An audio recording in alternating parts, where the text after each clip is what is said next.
आनंद निर्माणकर्ता। जब भी आप हमेशा कहाँ पहुँचना है इस बात का विचार करते हैं तो आप इस अंतर को दुगना ही करते हैं।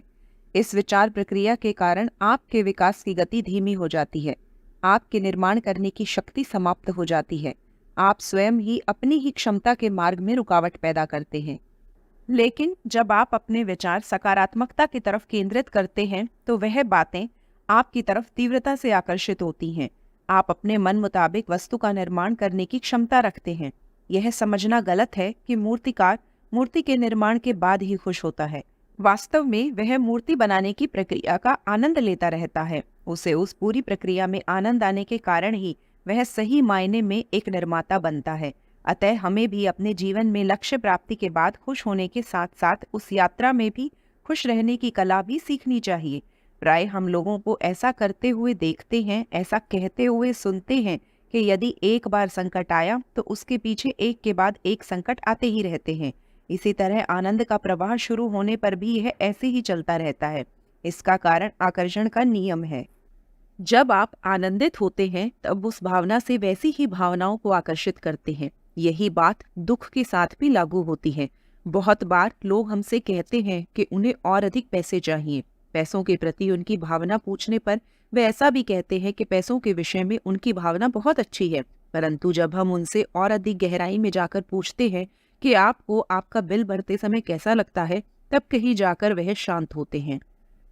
अर्थात ऊपरी तौर पर सकारात्मक दिखने वाले लोग भी पैसों के विषय में नकारात्मक भावना ही रखते हैं। यह लोग समृद्धि के स्थान पर अभाव की भावना में रहते हैं और समृद्धि की अपेक्षा अभाव की भावना में अधिक जीते हैं। पैसों से संबंधित स्पंदन को सकारात्मक करने की पद्धति। अब हम आपको एक ऐसा तरीका बताने वाले हैं जिससे आपकी पैसों के विषय की भावना सकारात्मक होगी। अपनी जेब में 2000 रुपए का नोट रखकर बाजार में जाएं और विचार करें कि इन 2000 से मैं क्या खरीद सकता हूँ। कुछ लोग ऐसा भी कहेंगे कि 2000 में बहुत ज्यादा कुछ नहीं खरीद सकते हैं। लेकिन यदि आपने 2000 रुपए मन ही मन में 100 बार खर्च किए तो आपके मन में 2 लाख रुपए खर्च करने की भावना आएगी और आपके अंदर की कमी की भावना दूर होकर अचानक समृद्धि की भावना जागृत होगी। किसी ने कहा कि मेरे पास 2000 रुपए नहीं है, परंतु यदि मैंने किसी से उधार लेकर यह तरीका अपनाया तो चलेगा क्या? इसका जवाब है नहीं, क्योंकि यह आपके कार्य के विरुद्ध है। आपके मन में घूमते समय हमेशा यही भावना रहेगी कि यह पैसे मेरे नहीं, उधार के हैं, जिसे मुझे वापस करना है। इस कारण से इसका विपरीत परिणाम होगा। इसीलिए यदि आपके पास 2000 रुपए नहीं है तब आप 50, 100 या 500 जितने भी रुपए हैं उतने ले सकते हैं, परंतु उसका उपयोग उपयुक्त तरीके से होना चाहिए। आपके पास जो समृद्धि है, यदि आप उसका आनंद और आदर करेंगे तभी समृद्धि आपके पास और अधिक आएगी।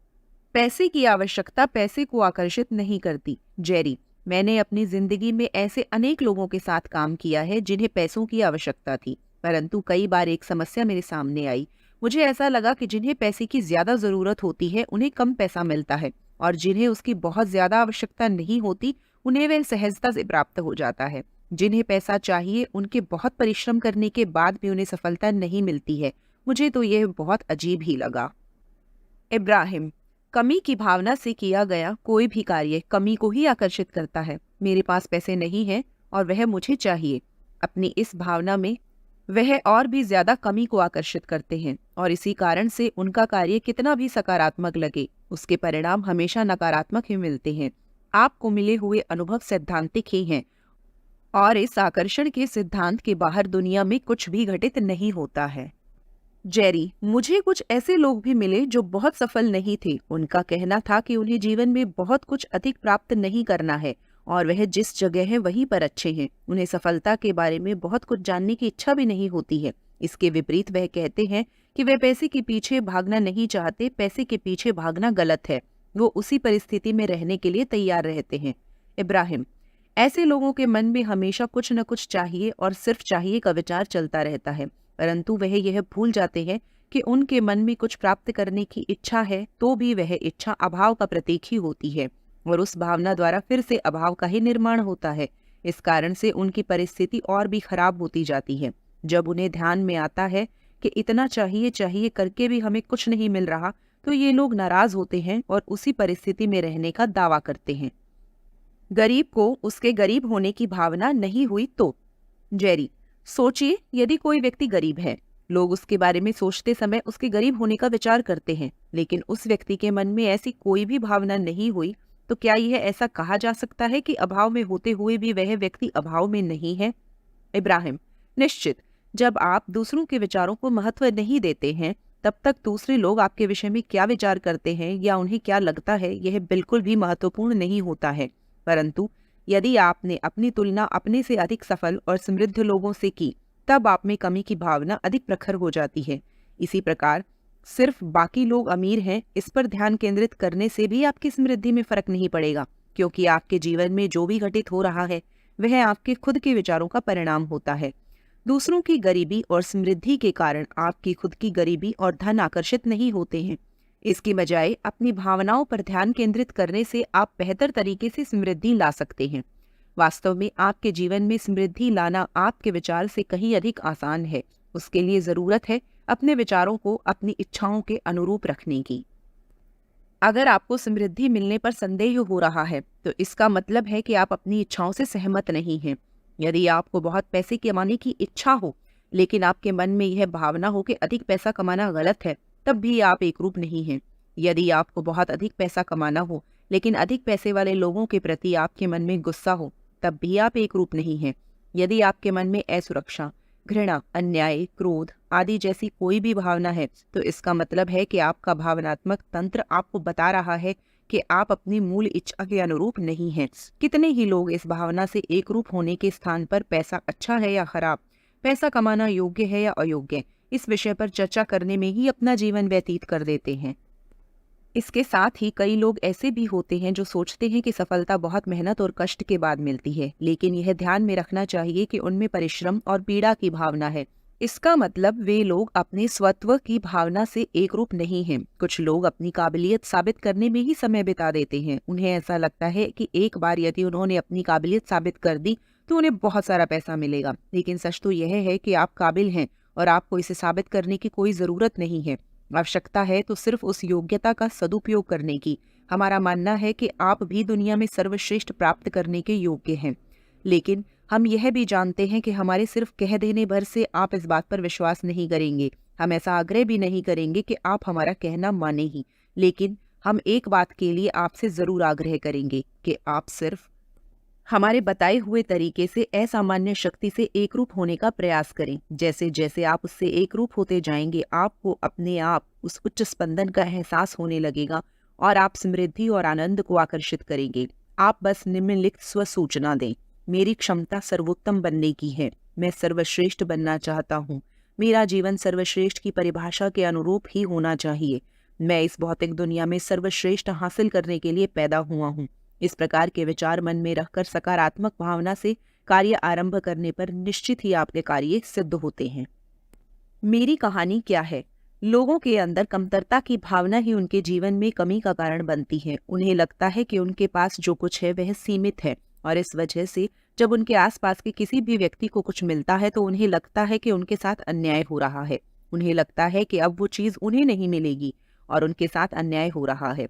जिस व्यक्ति के मन में अन्याय की भावना उत्पन्न होती है, वह उस भावना के फलस्वरूप अपने आप को अपर्याप्त अनुभव करने लगता है। यह प्रकृति ने नहीं बनाया है, बल्कि यह उन्हीं भावनाओं का खेल होता है, और उस सीमा को सीमित करके वह स्वयं के साथ होने वाली सामान्य चीजों में व्यवधान बन जाता है। किसी के पास क्या है और क्या नहीं है, और उसके पास क्या है, इससे आपके जीवन में कोई फर्क नहीं पड़ता है, लेकिन यह निश्चित रूप से आपके नजरिए में बदलाव लाता है। आपका दृष्टिकोण आपके विचारों को गति प्रदान करता है, और यह गति अभौतिक ऊर्जा को आगे बढ़ाने का काम करती है। आपकी समृद्धि का दूसरों के पास कितनी समृद्धि है, इससे कोई लेना देना नहीं होता है। उसका संबंध तो सिर्फ आपके दृष्टिकोण से रहता है, जिसका विचारों के करीब का संबंध रहता है। यदि आपको अपना भविष्य बदलना है, तब आपको अपने विचार बदलने होंगे। नई कहानी बतानी चाहिए। बहुत से लोगों को हम देखते हैं जो अमीरों से द्वेष रखते हैं। जिनके पास पैसा है, जमीन है, भरपूर वैभव है, ऐसे लोगों पर उन्हें गुस्सा आता है। इस द्वेष का कारण उनकी वो इच्छा होती है जो उनके लिए अपूर्ण होती है। यह दूसरों के लिए पूर्ण होती देखकर उन्हें दुख होता है। उन्हें इस बात का एहसास रहता है कि यह गलत है। वह कई बार सोचते हैं कि ऐसा नहीं करेंगे, परंतु लोगों में कमियों को देखने की उनकी आदत हर जगह अड़चन का निर्माण करती है। अर्थात उन्हें उन लोगों पर गुस्सा आता है जो लोग उनकी इच्छा के अनुसार जीवन जीते हैं। जाने अनजाने उन्हें ऐसा लगता है कि यदि इन्हें मिल गया तो मुझे नहीं मिलेगा, और उनकी यही संकुचित वृत्ति उनके विकास में बाधक बनती है। एक अन्य उदाहरण के द्वारा हम इस बात को समझा सकते हैं। समझिए ऐसा हुआ कि आपको किसी अपरिचित का फोन आया। उसने कहा कि मैं आपको जानता नहीं, कल से मैं आपको फोन भी नहीं करूंगा। तब आपको बुरा लगेगा क्या? निश्चित ही नहीं, क्योंकि जो व्यक्ति आपके जीवन में नहीं था, उसके आगे भी वो इस जीवन में रहे या न रहे, इस बात से आपको बुरा लगने का कोई कारण ही नहीं है। परंतु यही बात यदि आपके किसी परिचित व्यक्ति ने कही होती, तब आपको निश्चित ही बुरा लगता। मेरा अपना मुझसे दूर जा रहा है, इस प्रकार की भावना निर्मित होने से निश्चित ही दुख का निर्माण होता है। गरीब जब अमीर की निंदा करता है तब वास्तव में क्या होता है? जेरी। इब्राहिम, बचपन में जब हम गरीब लोगों के साथ रहते थे तब हमेशा अमीरों का मजाक उड़ाया करते थे।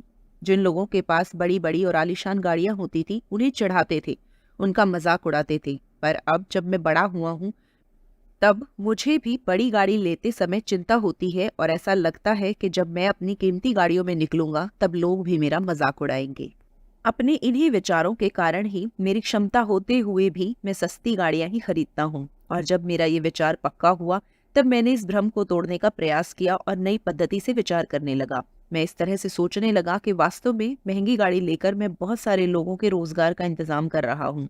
गाड़ी बेचने वाले, गाड़ी का सामान देने वाले, उसको ठीक करने वाले, सभी को काम मिलता है। मतलब यह गाड़ी खरीद कर मैं एक महत्वपूर्ण काम कर रहा हूँ।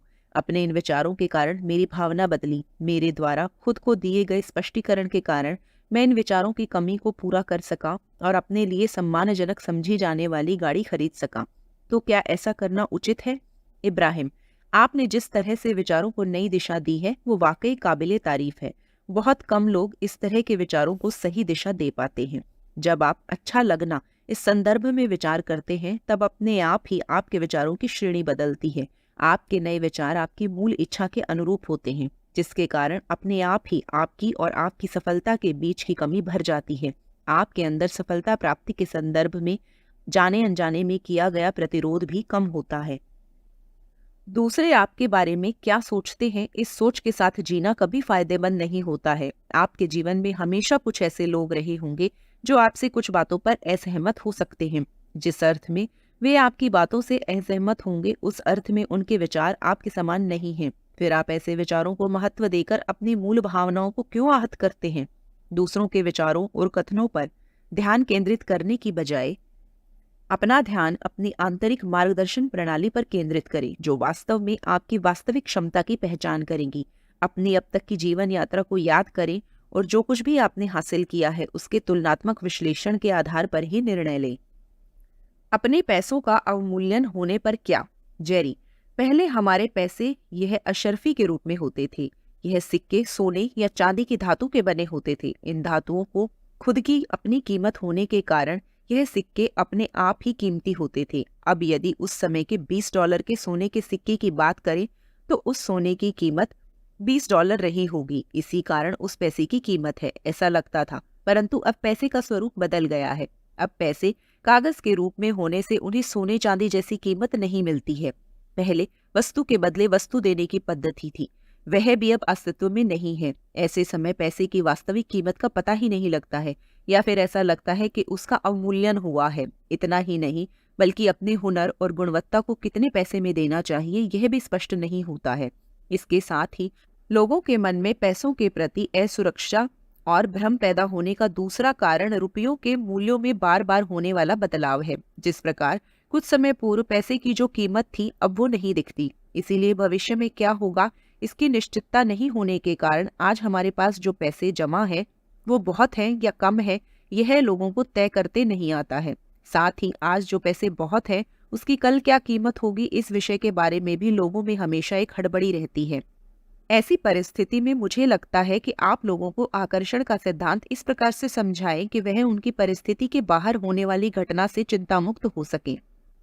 इब्राहिम, पैसों से संबंधित अत्यंत ही महत्वपूर्ण विषय पर आपने विचार किया है। आपका यह कहना भी बिल्कुल सही है कि पैसे की अब पहले जैसी कीमत नहीं रही, परंतु पैसे की कीमत है या नहीं इसका आपकी समृद्धि से कोई भी संबंध नहीं है। पैसे का कितना भी अवमूल्यन हो, या उसकी कीमत में कितनी भी वृद्धि हो जाए, तब भी आपकी समृद्धि वैसी ही बनी रह सकती है। आपका लक्ष्य पैसे की कीमत पर केंद्रित ना होकर आपको जो चाहिए उस पर होना चाहिए। यदि आपको समृद्धि चाहिए तो आप पहले उस भावना में पहुंचे और फिर अपने अस्तित्व के स्तर पर उस भावना में इस प्रकार जीना प्रारंभ करें जैसे आपने वह चीज प्राप्त कर ली है। फिर देखिए, आप स्वयं ही उस चीज को प्राप्त कर लेंगे।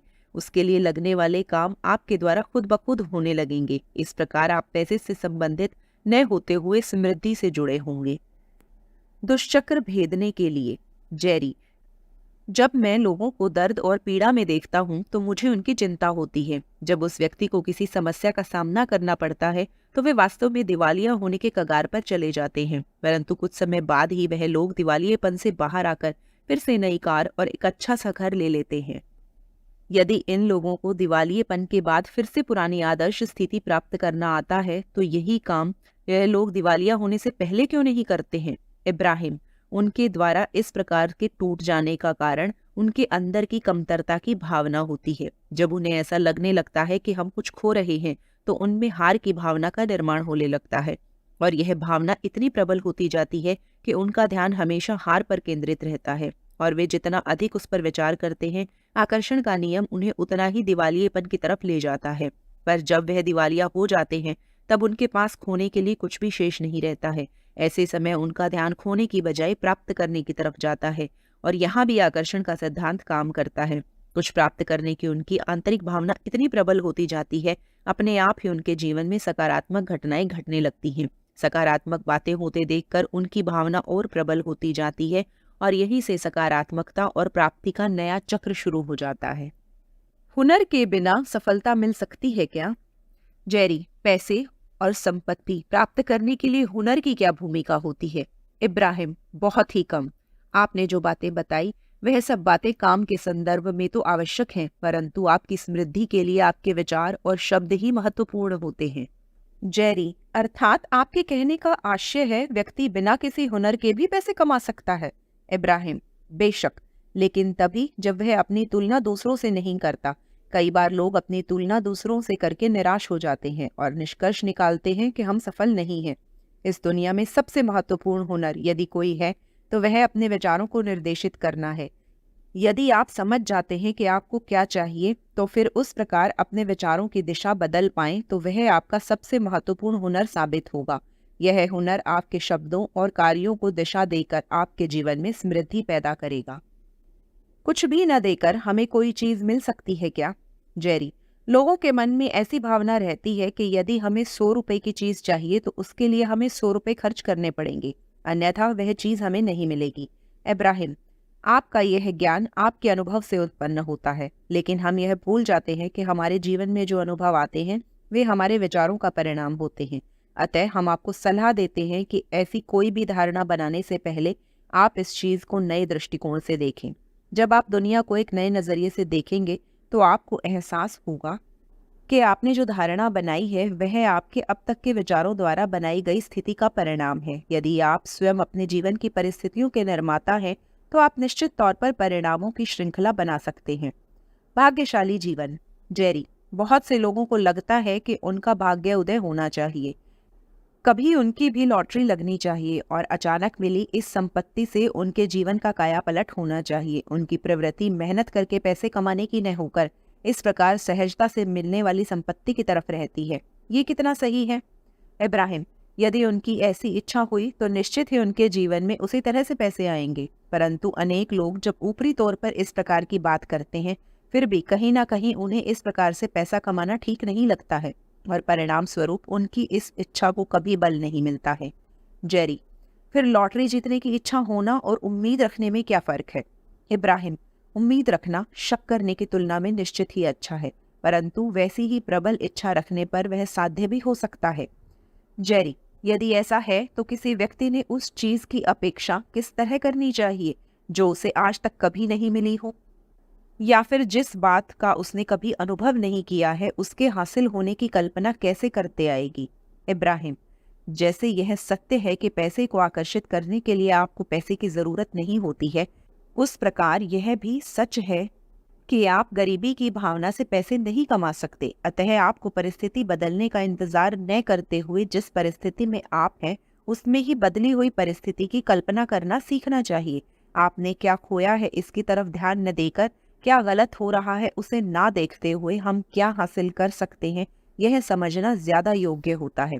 यह भावना स्पंदनों को बदलने की प्रक्रिया शुरू कर देगी। इस बदली हुई परिस्थिति के कारण आपकी धारणा भी बदलने लगेगी।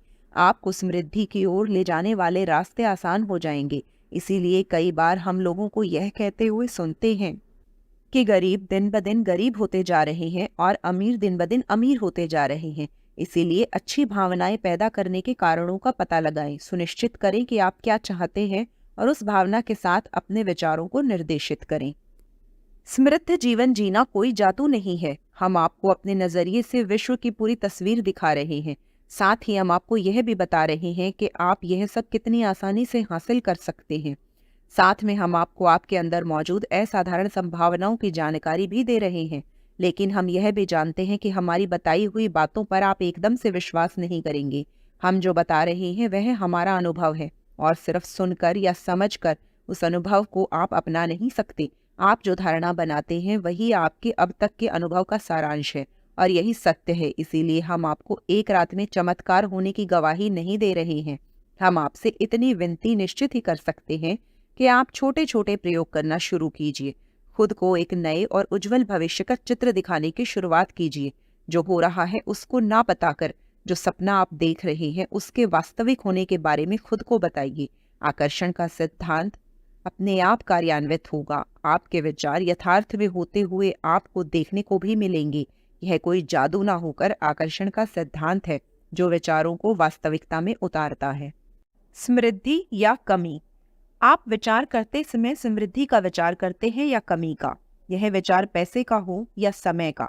जब आप पैसे या समय की कमी और मुझे ज्यादा चाहिए उस पर विचार करते हैं तो वास्तव में आप कमी के विषय में विचार कर रहे हैं। अतः स्वाभाविक रूप से आपकी भावना नकारात्मक होती है और सिद्धांत के अनुसार यह नकारात्मक स्पंदनों का ही निर्माण करती है। वह पैसे के लिए संघर्ष नहीं करते। एक बार आकर्षण का सिद्धांत इस विषय पर हमारे चर्चा सत्र में एक महिला ने बहुत महत्वपूर्ण प्रश्न पूछा। उनके मतानुसार उनके पति ने कभी भी पैसों को बहुत महत्व नहीं दिया और उन्होंने पैसे कमाने के लिए बहुत मेहनत भी नहीं की।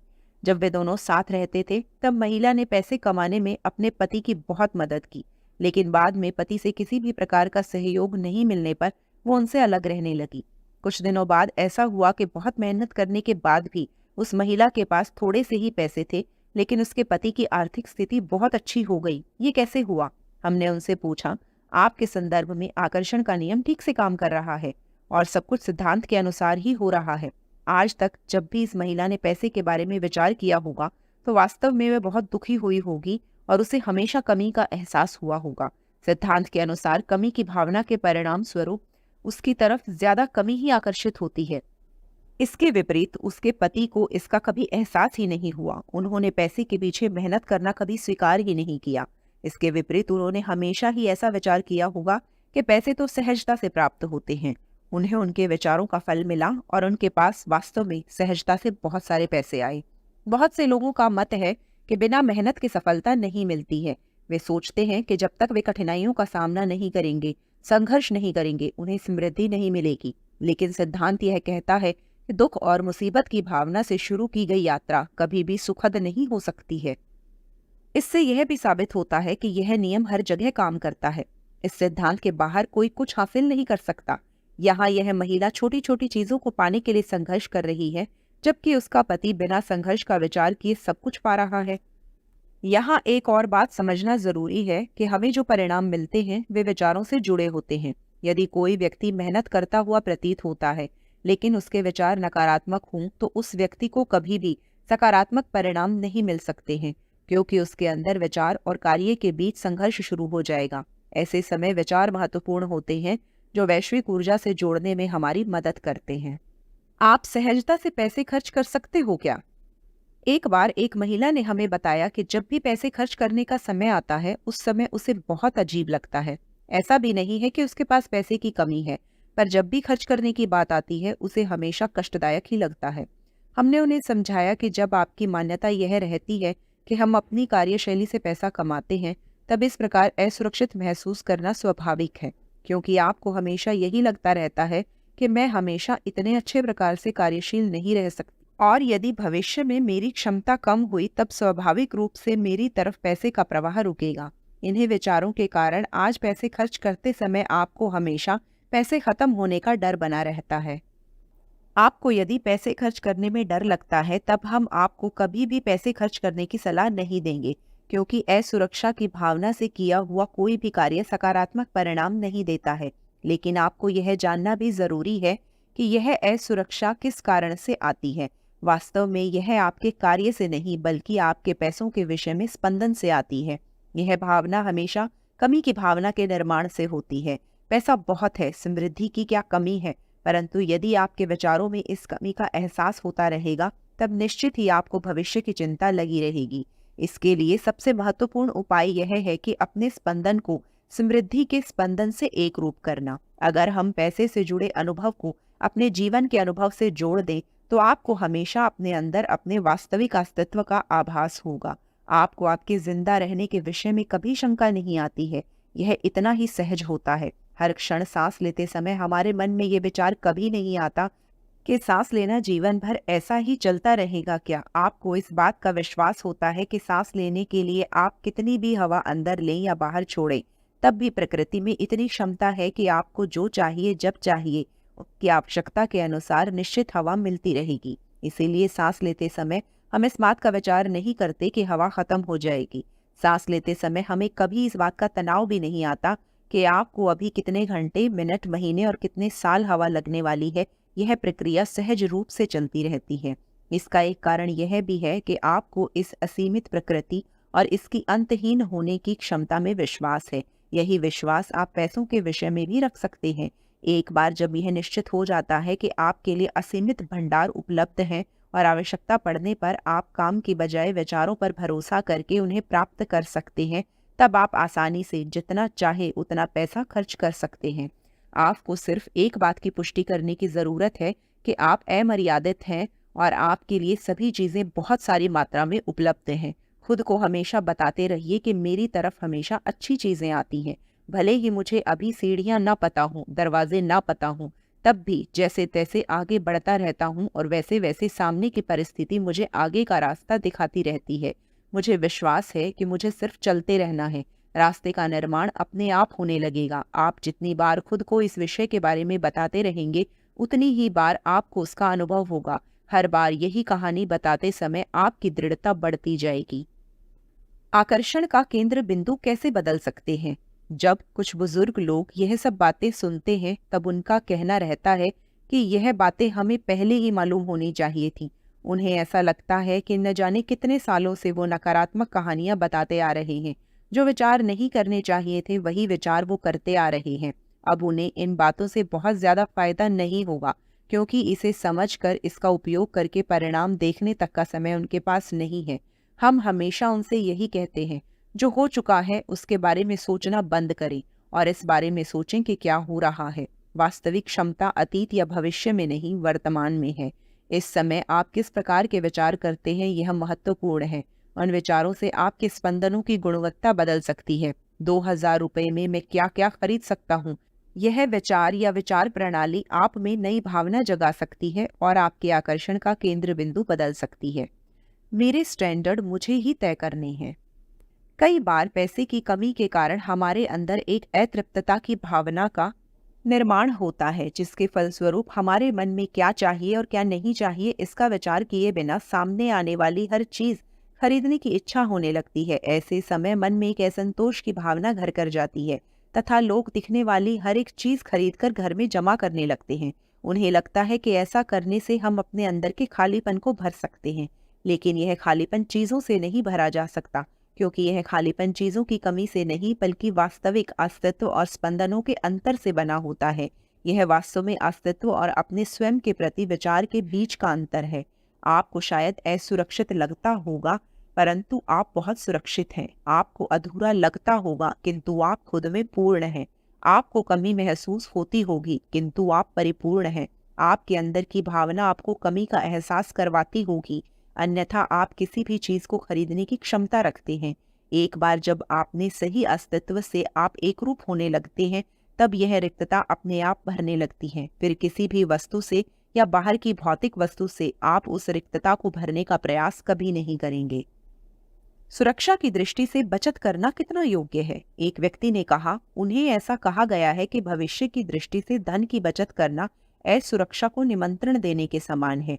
जितना अधिक हम सुरक्षा के बारे में सोचते हैं, उतना ही हम असुरक्षता को आमंत्रित करते हैं। उनका सवाल था कि यह कथन कितना सत्य है और आकर्षण के सिद्धांत में यह कैसे सिद्ध होगा। हमने उन्हें बताया कि आपको जो बताया गया है वही सच है। आकर्षण के सिद्धांत के अनुसार जिन चीजों पर आप अपना ध्यान केंद्रित करते हैं, वे ही चीजें आपके पास आएंगी। अगर आप हमेशा सोचते हैं कि भविष्य में कुछ बुरा होगा, तो आप इसे भी आकर्षित ही कर रहे हैं।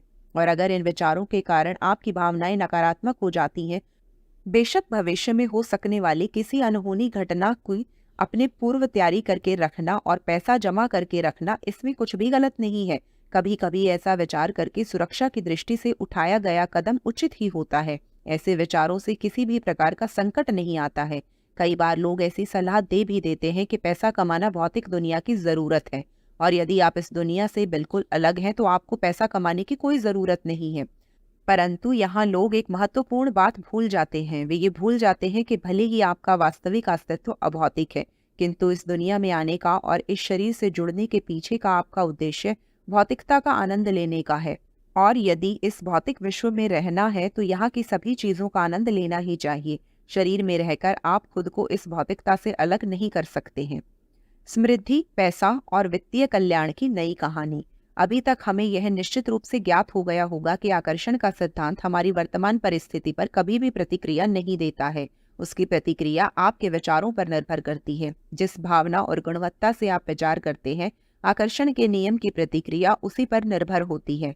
इसके लिए क्या है, इस विचार प्रणाली को छोड़कर क्या चाहिए, यह विचार प्रणाली विकसित करने की जरूरत है। इससे विचारों की एक नई प्रणाली विकसित होती है जो उज्जवल भविष्य का निर्माण करती है। नीचे दिए गए प्रश्नों को पढ़कर आप आसानी से मन में आने वाले उत्तरों को दीजिए। तत्पश्चात इन्हीं प्रश्नों से संबंधित नए उत्तर कैसे होते हैं उसका अभ्यास कीजिए। फिर उन नए उत्तरों को अपने जीवन का हिस्सा बनाइए। अभी चाहिए उतने पैसे आपके पास हैं क्या? इस ब्रह्मांड में सब कुछ अमर्यादित है क्या? क्या आपको लगता है कि आपको बहुत सारा पैसा मिल सकता है? आपके जन्म से पहले आपको कितना पैसा मिलना चाहिए, यह निश्चित होता है क्या? आपको जितने पैसे कमाने हैं उसके अनुसार आपने अपने विचारों को दिशा देने की शुरुआत की है क्या? क्या आपको लगता है कि आपकी आर्थिक परिस्थिति बदलने की क्षमता आप में है? क्या आपकी आर्थिक परिस्थिति पर नियंत्रण है? आपको ऐसा लगता है कि क्या आपको ज्यादा पैसे चाहिए? क्या आपको ऐसा लगता है कि आपकी अभी भी जानकारी के आधार पर आपका जीवन सुखमय होगा? पैसों से संबंधित पुरानी कहानी। पैसों के विषय में पुरानी कथा के कुछ उदाहरण आगे दिए हैं। वास्तविक रूप में तो मुझे जीवन में बहुत सारी वस्तुएं खरीदनी हैं, परंतु मुझ में उन्हें खरीदने का सामर्थ्य नहीं है। हालांकि मैं अब पहले से ज्यादा पैसे कमाता हूँ, लेकिन पैसा एक ऐसी चीज है जिसकी कभी भी पूर्तता नहीं होती है। महंगाई हमेशा मेरे आगे आगे चलती रहती है। मुझे लगता है कि पैसे की ये कमी जीवन भर मेरे साथ ही रहेगी। मेरे माता पिता ने मुझे इसी तरह का मितव्ययी जीवन जीना सिखाया था, और मुझे भी ऐसा लगता है कि ये स्वभाव मुझे विरासत में मिला है। शायद यह कमी अनुवांशिक ही होनी चाहिए। मैंने ऐसा सुना है कि दुनिया में बहुत सारे लोग हैं जिनके पास अथाह पैसा है और उन्हें कभी भी पैसों के विषय में चिंता करने की जरूरत नहीं होती है। परंतु मैंने ऐसा सिर्फ सुना है, कभी भी इस प्रकार के लोगों को देखा नहीं है। मेरे आसपास के लोग तो मुझे पैसों के लिए झगड़ते हुए ही दिखते हैं। उन्हें हमेशा इस बात की चिंता ही लगी रहती है कि आगे क्या होगा। यदि आप इस कहानी का व्यवस्थित रूप से अभ्यास करें तो आपको एहसास होगा कि इसकी शुरुआत वर्तमान परिस्थिति से होती है और उसमें भी अनावश्यक बातों पर पहले ध्यान केंद्रित किया जाता है। उसके बाद उससे संबंधित कारणों को भूतकाल से जोड़ा जाता है। भूतकाल को वर्तमान समस्याओं से जोड़ने के कारण ये समस्याएं और भी अधिक भयानक हो जाती हैं। ऊपर से उससे सामाजिक समस्या भी जुड़ जाती है। इसका अर्थ ऐसा है कि जब आप किसी विषय के बारे में नकारात्मक कहानी बताते हैं तो आकर्षण का सिद्धांत आपकी मदद करता है और वह आपको भूतकाल और भविष्यकाल दोनों में घुमा कर लाता है। परंतु इन दोनों ही कालों में वह आपको कमी का एहसास करवाना नहीं छोड़ता है। भूतकाल की चकचक और भविष्यकाल की समस्याओं को वह आपको लेंस लगाकर दिखाता है। जब आप नकारात्मक या कमतरता की भावना से विचार करते हैं तो आपकी शिकायतों के सुर को जोर देकर ऐसे विचार आपको मिलते रहते हैं। आप वर्तमान को देखें, भूतकाल में जाएं या भविष्य का विचार करें, इन तीनों ही जगहों पर आपको यही देखने को मिलेगा। लेकिन जब आप यथार्थ की स्थिति में अपने विचार सकारात्मकता की तरफ ले जाते हैं तो परिस्थितियां बदलती हैं और आपको नया चित्र दिखाई देने लगता है। नई कहानी के उदाहरण। यहाँ नई कहानी से संबंधित कुछ उदाहरण दिए गए हैं। जितनी सहजता से सांस लेने के लिए हवा उपलब्ध है, उतनी ही सहजता से पैसा भी उपलब्ध है। यह संकल्पना मुझे बड़ी अच्छी लगी। पैसा सहजता से आ रहा है, यह कल्पना ही मुझे बहुत सुखद एहसास देती है। पैसे के प्रवाह का मैं अभी से अनुभव करने लगा हूँ। मुझे एहसास हो रहा है कि पैसे से संबंधित मेरा दृष्टिकोण बदलने से मेरे जीवन में पैसे की आवक बढ़ गई है। मैं अपने विचारों को सहजतापूर्वक इस तरह से नियंत्रित कर सकता हूँ, मुझे इसका पूरा भरोसा है। इस प्रकार स्वयं ही अपने विचारों को नियंत्रित करने के कारण मेरे अंदर एक आनंद और समाधान की भावना का निर्माण हो रहा है। मेरे जीवन में होने वाली घटनाएं मेरे विचारों का ही परिणाम है। इसका एहसास मुझे दिन प्रतिदिन हो रहा है। मुझे यह रहस्य समझ में आ गया है कि सिर्फ विचार के आधार पर मैं अपने पैसों की आवक को नियंत्रित कर सकता हूँ। इस रहस्य और आकर्षण के सिद्धांत को जानने के बाद मेरा आत्मविश्वास बड़ा बढ़ गया है। मुझे यह समझ में आ गया है कि अपने आसपास के लोगों की पैसे के विषय में धारणा अलग अलग होती है। उनका पैसे, खर्च, समृद्धि, बचत, पैसों का लेन देन, कमाना आदि के बारे में दृष्टिकोण अलग हो सकता है। मैं यह भी समझ गया हूँ कि मुझे उसमें फंसने की कोई ज़रूरत नहीं है। यदि मैंने अपनी भावनाओं को सकारात्मक रखा, उस प्रकार के स्पंदनों का निर्माण किया, तो दूसरों के दृष्टिकोण का मेरे जीवन पर कोई असर नहीं होगा। इस सिद्धांत को समझने के बाद मुझे अलग ही शक्ति का एहसास हो रहा है। मुझे एहसास हो रहा है कि मैं उस शक्ति से एकरूप हो रहा हूँ जो असामान्य क्षमता रखती है और मेरे लिए अथाह समृद्धि का निर्माण कर सकती है। मुझे समझ में आने वाली सबसे महत्वपूर्ण बात यह है कि पैसे हों या न हों, मैं पैसों के विषय में सकारात्मक भावना रख सकता हूँ और यह भावना स्वयं ही सभी सकारात्मक बातों को जन्म देगी। अर्थात कौन सी कहानी योग्य है और कौन सी अयोग्य, इस विषय का कोई विवाद नहीं है। यह आपके भूत, वर्तमान और भविष्य काल का एकत्रित परिणाम हो सकता है। यह कहानी एकदम बताने की आवश्यकता भी नहीं है। आपको दिन भर में जब जब समय मिलता जाएगा तब तब इस कहानी का एक एक भाग खुद को बता सकते हैं। भाग 3, शारीरिक स्वास्थ्य और तंदुरुस्ती के लिए आकर्षण के सिद्धांत का उपयोग। कई लोगों की नज़र में सफलता की परिभाषा धन और संपत्ति के इर्द गिर्द घूमती है, लेकिन हमारा मानना है कि खुश रहना ही सफलता की सही परिभाषा होनी चाहिए। जिस तरह खुश रहने के लिए पैसा और खुशी ज़रूरी है, उसी तरह एक अच्छा और स्वस्थ शरीर भी बहुत ज़रूरी है। अपने भौतिक जीवन के प्रत्येक अनुभव हम इस शरीर के माध्यम से ही तो महसूस करते हैं। अर्थात जब हमारा शरीर स्वस्थ होता है तो हम अच्छा महसूस करते हैं और अपने आसपास के परिवेश का आनंद ले सकते हैं। शरीर के स्वस्थ न होने पर भी सकारात्मक दृष्टिकोण रखा जा सकता है, यह कथन सच है। फिर भी स्वस्थ शरीर में सकारात्मक विचार करना ज़्यादा सहज और आसान होता है। जिस प्रकार अच्छे विचारों से स्वास्थ्य सुधर सकता है, उसी प्रकार अच्छा शरीर अच्छे विचारों को प्रेरणा देता है। जिस तरह पैसे नहीं होने पर सिर्फ विचारों के आधार पर आर्थिक संपत्ति का निर्माण किया जा सकता है, उसी प्रकार शरीर के स्वस्थ नहीं होने पर भी आप स्वास्थ्य संबंधी विचारों द्वारा स्वास्थ्य का निर्माण कर सकते हैं। शिकायत संबंधी शिकायत शिकायत ही होती है। कई लोग मानते हैं कि युवावस्था में या अच्छा स्वास्थ्य होने की स्थिति में आशावादी विचार रखना आसान होता है, लेकिन खराब स्वास्थ्य या बुढ़ापे की अवस्था में आशावादी होना मुश्किल है। ज्यादातर लोग अपने विचारों को उम्र और वर्तमान परिस्थिति से बांधते हैं। उन्हें विचारों की शक्ति की कल्पना ही नहीं होती है और उनके ध्यान में यह भी नहीं आता है कि जब वह इस प्रकार की शिकायतें करते हैं तो वही शिकायतें उनके स्वास्थ्य के मार्ग में बाधा उत्पन्न करती हैं। लोग शरीर संबंधी शिकायतों के साथ साथ अन्य बातों के विषय में भी शिकायत करने लगते हैं। वह किसी पर नाराज रहते हैं, उनके काम से असंतुष्ट रहते हैं इत्यादि। परंतु यह सत्य है कि शिकायत आखिर शिकायत ही होती है। किसी भी कारणवश यदि एक बार आप शिकायत की भावना में गए तो आप सुधार कार्य में बाधा निर्माण करते हैं और स्वास्थ्य सुधारने की संभावना को ही खत्म कर देते हैं। स्वास्थ्य सुधारने की कार्य पद्धति समृद्धि के समान ही है, परिवर्तन के सिद्धांत के अनुसार आप अपने शक्तिशाली विचारों को सकारात्मक दिशा दीजिए, जिसका परिणाम स्वरूप स्पंदन में परिवर्तन होगा। इस शरीर में शामिल होने के काफी पहले से आपके पास मौजूद असामान्य शक्ति का आपको एहसास होगा और आप अच्छी भावना के आधार पर स्वास्थ्य को प्राप्त कर लेंगे। अच्छी भावनाएं। इस संसार में आपके विचारों को सबसे अच्छा प्रतिसाद देने वाली कोई वस्तु है तो वह आपका शरीर है। यदि आपको अपने विचारों की शक्ति जाननी हो तो सबसे पहले अपने शरीर पर काम करना चाहिए। दुनिया की नज़र से खुद की तरफ देखते समय यदि हमारे मन में अपने शरीर से संबंधित कोई नकारात्मक विचार होंगे, तब उसके तीव्र नकारात्मक परिणाम भी आपके शरीर पर तुरंत ही होते हैं। स्वास्थ्य के विषय में सही जागरूकता बीमार होने पर ही आती है और उसी समय हम स्वास्थ्य के लिए सही मायनों में मनपूर्वक प्रार्थना करते हैं। ऐसे समय की गई प्रार्थना और सकारात्मक विचार हमें जल्दी ठीक करते हैं, परंतु ऐसे समय यदि हम वर्तमान परिस्थिति अर्थात बीमारी की तरफ ध्यान केंद्रित करते हैं और उसी तरह से विचार करते हैं तो आकर्षण के सिद्धांत के अनुसार बीमारी और अधिक प्रबल होती जाती है। ऐसे समय यदि हम परिवर्तन के सिद्धांत के अनुसार अपने विचारों को बदल सकें और बीमारी से ध्यान हटाकर स्वास्थ्य की तरफ ले जा सकें, तब उस समय हम स्वास्थ्य को आकर्षित कर सकते हैं। यह संतुलन हमें बनाए रखना आना चाहिए। शब्दों की अपेक्षा अनुभव ज्यादा शक्तिशाली होता है। आप इस पुस्तक के सभी बिंदुओं को पढ़कर तुरंत उसका अनुसरण करना शुरू कर दें, क्योंकि जब तक हमारे शब्दों को अनुभव का साथ नहीं मिलता तब तक उसका रूपांतर ज्ञान में नहीं होता है। अतः आप जो भी कुछ पढ़ रहे हैं या समझ रहे हैं, यदि उसे ज्ञान में रूपांतरित करना है तो छोटे छोटे प्रयोगों के द्वारा इन सभी सिद्धांतों का अनुभव लेकर देखिए। यदि आपका शरीर वैसा है जैसा आप चाहते हैं तो लगातार उस पर ध्यान केंद्रित करते ही रहें।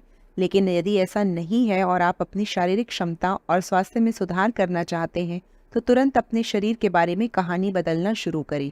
जिस प्रकार का शरीर और जो क्षमताएं आप चाहते हैं उसके बारे में सोचना शुरू करें। यद्यपि विचारों में शक्ति होती है तब भी आप लोगों के विचारों में परिवर्तन नहीं ला सकते हैं, क्योंकि लोग बिना किसी कारण के उनकी वर्तमान परिस्थिति के विषय में ही विचार करते रहते हैं। और यदि शरीर की वर्तमान परिस्थिति के विषय में विचार करते रहे तो नए स्वरूप का शरीर और स्वास्थ्य कैसे प्राप्त होगा? उसके लिए नई कहानी और स्पंदनों की आवश्यकता होगी। विचार समस्या का समाधान वास्तविकता में लाता है। आकर्षण के सिद्धांत के अनुसार एक विचार उसी प्रकार से दूसरे समान विचारों को आकर्षित करता है। इसका अर्थ हम जब पहला नकारात्मक विचार करते हैं तब वह विचार अकेला नहीं आता है, बल्कि वह अपने साथ भूतकाल की घटनाओं से और भविष्यकाल की संभावना से नकारात्मक विचार भी साथ लेकर आता है। परिणामतः पहले से भी खराब स्थिति और अधिक खराब होने लगती है। परंतु फिर भी समस्या सामने होने की स्थिति में भी यदि हमारे विचार समस्या पर केंद्रित होने की जगह समाधान की तरफ केंद्रित हो तो हम अपने आप समाधान को आकर्षित करते हैं।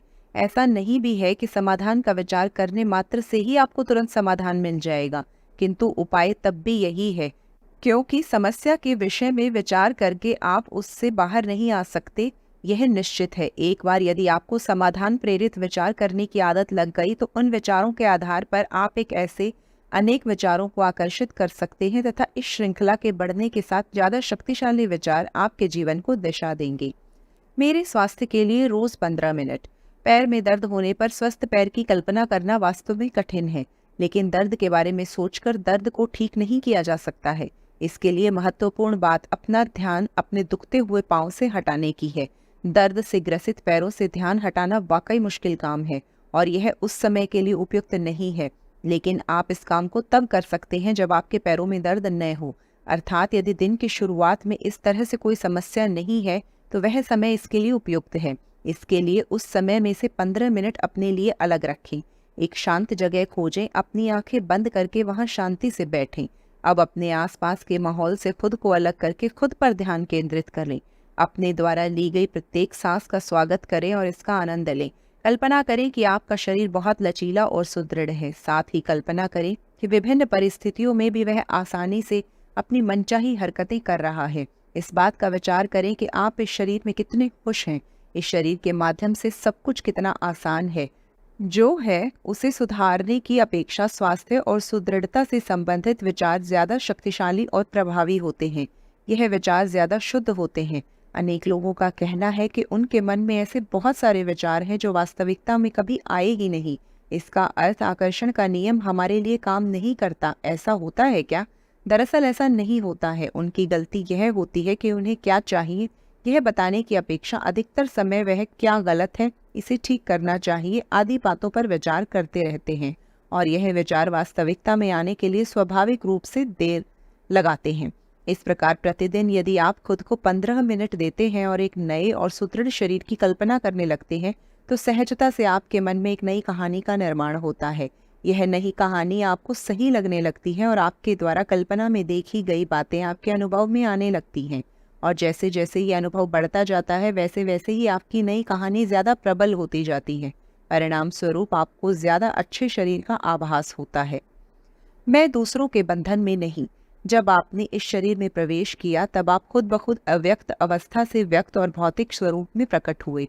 शुरुआत में जिस समय आपके शरीर में प्रवेश किया तब आपका रिश्ता भीतर की दुनिया से ज्यादा मजबूत था और बाहरी दुनिया से संबंध बहुत कम था। इस शरीर में प्रवेश करने का आपका उद्देश्य भी स्पष्ट था, अर्थात आपको इस शरीर के माध्यम से भौतिक जीवन का आनंद लेना था।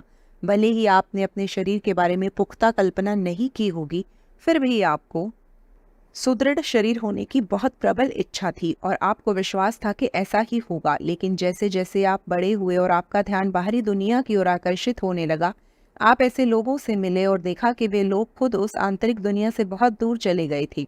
स्वाभाविक रूप से आपने भी उन लोगों की तरह ही अपने स्वास्थ्य विषय के मूल विचार को छोड़ दिया। इस शरीर में प्रवेश करके स्वस्थ और तंदुरुस्त रहना सहजता से संभव है, लेकिन एक बार जब हम शरीर में प्रवेश करते हैं तो हमारे आसपास की दुनिया हमें इनके जैसा बनाने की कोशिश करती है, और हमारा ध्यान जो हमारे अंदर के वास्तविक अस्तित्व पर होता है वह उसे अपनी तरफ आकर्षित करने का प्रयास करती है। कई छोटे बच्चे अपने अस्तित्व में खुश रहना पसंद करते हैं, लेकिन माता पिता और शिक्षक उनकी खुशी की परवाह नहीं करते और उनका उपयोग अपने मनोरंजन के लिए करते हैं। उन्हें उन छोटे बच्चों की शांतता बिल्कुल भी अच्छी नहीं लगती है और वह हमेशा उन्हें अलग अलग कामों में संलग्न रहने का प्रयास करते हैं।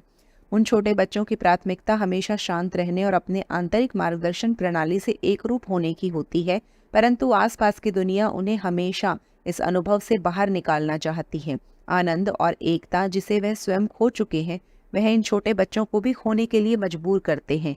लेकिन यह सब जानते हुए भी आपने इस शरीर में प्रवेश किया। इसका मतलब है कि आपको इसकी विविधता का अनुभव लेना था। आपको यह जानना था कि अलग अलग अनुभवों में भी आपको अपने वास्तविक अस्तित्व का अनुभव करना आता है क्या, वह स्पष्ट रूप से समझता है क्या। जब आप बाहर की दुनिया से जुड़ते हैं तब आपको आसानी से यह समझने लगता है कि कौन कौन से अनुभव आपको अच्छे नहीं लगते हैं या कष्टदायक लगते हैं।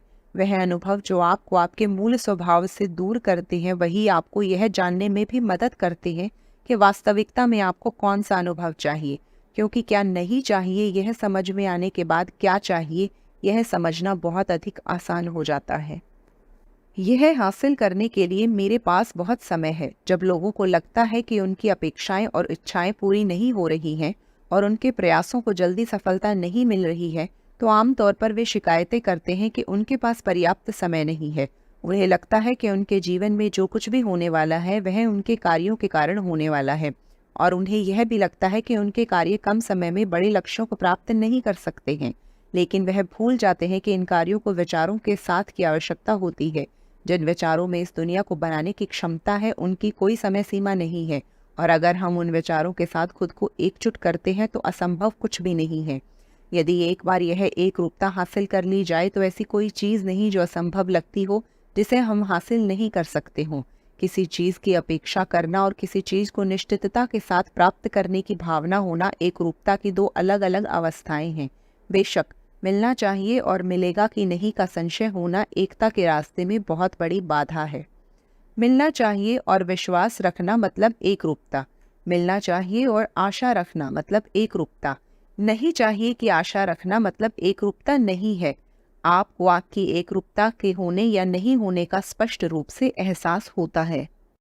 मुझे सुदृढ़ शरीर क्यों चाहिए? आपको थोड़ा अलग और आश्चर्यजनक लग सकता है, लेकिन आपके अभौतिक शरीर से संपर्क किए बिना हम आपके भौतिक शरीर का मार्गदर्शन नहीं कर सकते। इसके लिए आपको अपने वास्तविक अस्तित्व और अपनी गहरी जड़ वाले अस्तित्व से जुड़ने की ज़रूरत है, क्योंकि आपका भौतिक अस्तित्व आपके मूल अस्तित्व का ही विकसित रूप होता है। सरल भाषा में कहें तो आपके स्वास्थ्य की पहली आवश्यकता आपके अस्तित्व के साथ आपका सामंजस्य है, और यदि आप इसे हासिल करना चाहते हैं तो आपको अपने विचारों और भावनाओं को समझना होगा। चूंकि आपके विचार आपकी भावनाओं की अभिव्यक्ति हैं, इसीलिए यह भी कहा जा सकता है कि आप अपनी भावनाओं से अवगत हुए बिना शारीरिक स्वास्थ्य प्राप्त नहीं कर सकते। इस पद्धति से अपने विचारों के आधार पर स्वास्थ्य प्राप्त करना आसान है। इसका मतलब है कि आप अपने विचारों को अपने अस्तित्व के साथ एक होने के लिए प्रशिक्षित कर सकते हैं, और जब आपके विचार प्रशिक्षित और एकजुट होते हैं तो आपका शरीर भी विकसित होता है। हमारे सामने दो तरह की संभावनाएं हमेशा मौजूद रहती हैं, एक सकारात्मक भावनाओं को गति देना या फिर नकारात्मक भावनाओं को। दो प्रकार की भावनाएं हमारे शरीर में प्रकट हो सकती हैं। जब आप नकारात्मक भावनाओं को जन्म देते हैं तो आप स्वाभाविक रूप से अपने स्वास्थ्य से दूर हो जाते हैं। जब आप सकारात्मक भावनाओं को जन्म देते हैं तो आप अपने सच्चे अस्तित्व के साथ एक हो जाते हैं और स्वास्थ्य को प्राप्त करते हैं। अस्तित्व पर विश्वास। हमारे भीतर का वास्तविक अस्तित्व हमारे आसपास और हमारे जीवन में घटने वाली घटनाओं से अनुभव इकट्ठा करता रहता है। जब हम किसी घटना से गुजरते हैं तब दो पर्याय होते हैं। स्रोत हमेशा सकारात्मक भावना चुनने का प्रयास करता है और ऐसा करने से एक प्रकार के आनंद और प्रेम का अनुभव मिलता है। इसीलिए जब हम किसी भी गलती को देखते हुए भी उससे प्रेम पूर्वक व्यवहार करते हैं और उसे गलती के साथ स्वीकार करते हैं, तब हमारे अंदर अपने आप अच्छी भावना का निर्माण होने लगता है। इसके विपरीत यदि हम उन भावनाओं को महत्व देते हैं और उन भावनाओं के बारे में सोचते हैं जो हमारे स्रोत से जुड़ी नहीं है, जैसे कि क्रोध, घृणा, तो स्वाभाविक रूप से हम अपने वास्तविक स्वरूप से दूर हो जाते हैं और इसका परिणाम हमें सबसे पहले अपने स्वास्थ्य पर दिखता है। इसके लिए खुद को एक नई और सकारात्मक कथा सुनाने की शुरुआत कीजिए। जब आप ऐसा करेंगे तो आपको अपने शरीर में खुशी और स्वास्थ्य की लहर महसूस होगी। चोट लगने पर विचारों की भूमिका क्या होती है? जब किसी को चोट लगती है, भले ही उसका कारण कोई दुर्घटना हो, बीमारी हो, लेकिन उसका असली और मूल कारण विचार ही होता है। इसकी एक अच्छी बात यह है कि अगर यह चोट विचारों के कारण होती है तो यह विचारों से ठीक भी हो जाएगी। स्वास्थ्य से संबंधित विचार स्वास्थ्य लाते हैं, जबकि क्रोध, भय, तनाव और चिंता के विचार बीमारी को आमंत्रित करते हैं। जब किसी बीमारी या दुर्घटना को आमंत्रित किया जाता है तो उसका मूल कारण स्वास्थ्य से संबंधित टूटा हुआ सामंजस्य होता है। जब कोई व्यक्ति उस एकरूपता से दूर होता है तो वह बीमारी को आमंत्रित करता है। सकारात्मक विचारों के आधार पर हम वांछित स्वास्थ्य प्राप्त कर सकते हैं। कई बार हम जिस परिस्थिति का सामना करते हैं वह हमें अपने विचारों पर ध्यान केंद्रित करने के लिए मजबूर करती है। कभी कभी एक डॉक्टर बीमार व्यक्ति के बारे में यह कहता है कि जो कुछ भी हमारे हाथ में था वो हमने करके देख लिया, अब हमारे हाथ में कुछ भी नहीं है। जब ऐसा कहा जाता है तब अपने आप सभी का लक्ष्य काम की बजाय विचारों पर केंद्रित हो जाता है। हमें हमेशा इस बात का आश्चर्य होता है कि जब तक लोगों के पास उपलब्ध सभी पर्याय समाप्त नहीं हो जाते तब तक वह योग्य पर्याय की तरफ नहीं मुड़ते हैं। चूंकि यह दुनिया कार्य प्रधान है, इसीलिए स्वाभाविक रूप से आप काम को ही अधिक महत्व देंगे। हम आपको काम से दूर नहीं ले जा रहे हैं, परंतु यह सलाह अवश्य देंगे कि कोई भी काम करने से पूर्व सकारात्मक और योग्य भावनाओं को जागृत करें। उन भावनाओं के साथ किए गए काम ज्यादा अच्छा परिणाम देते हैं। जन्मजात बीमारियों पर स्पंदन के सिद्धांत का परिणाम हो सकता है क्या? अभी आप जहां हैं वहां से आप जहां जाना चाहें वहां जा सकते हैं। यदि आपको यह समझ में आ गया कि आपकी वर्तमान स्थिति सिर्फ आपके आगे के जीवन की सीढ़ी है, तो आप सहजता से आगे की यात्रा कर सकते हैं। अत्यंत विषम परिस्थिति में भी आप परिणाम हासिल करने की परिस्थिति तक पहुंच सकते हैं। अगर इस प्रकृति ने हमारे अंदर कुछ हासिल करने की इच्छा पैदा की है तो यह प्रकृति उस इच्छा को पूरी करने की क्षमता भी देती है। आपको केवल अपनी एकाग्रता के बारे में सोचना है। जो आप हासिल करना चाहते हैं उस पर ध्यान केंद्रित करें। ऐसा नहीं करने से आप वहां तक नहीं पहुंच सकते। बेशक आपको अपनी धारणा के बारे में भी सोचना चाहिए, क्योंकि आप अपनी धारणा से परे कुछ भी हासिल नहीं कर सकते हैं। खत्म हुई बीमारी बार बार क्यों उठ जाती है? जेरी, एक बार एक बीमारी का इलाज होने के बाद वह बीमारी हमेशा के लिए ठीक क्यों नहीं होती?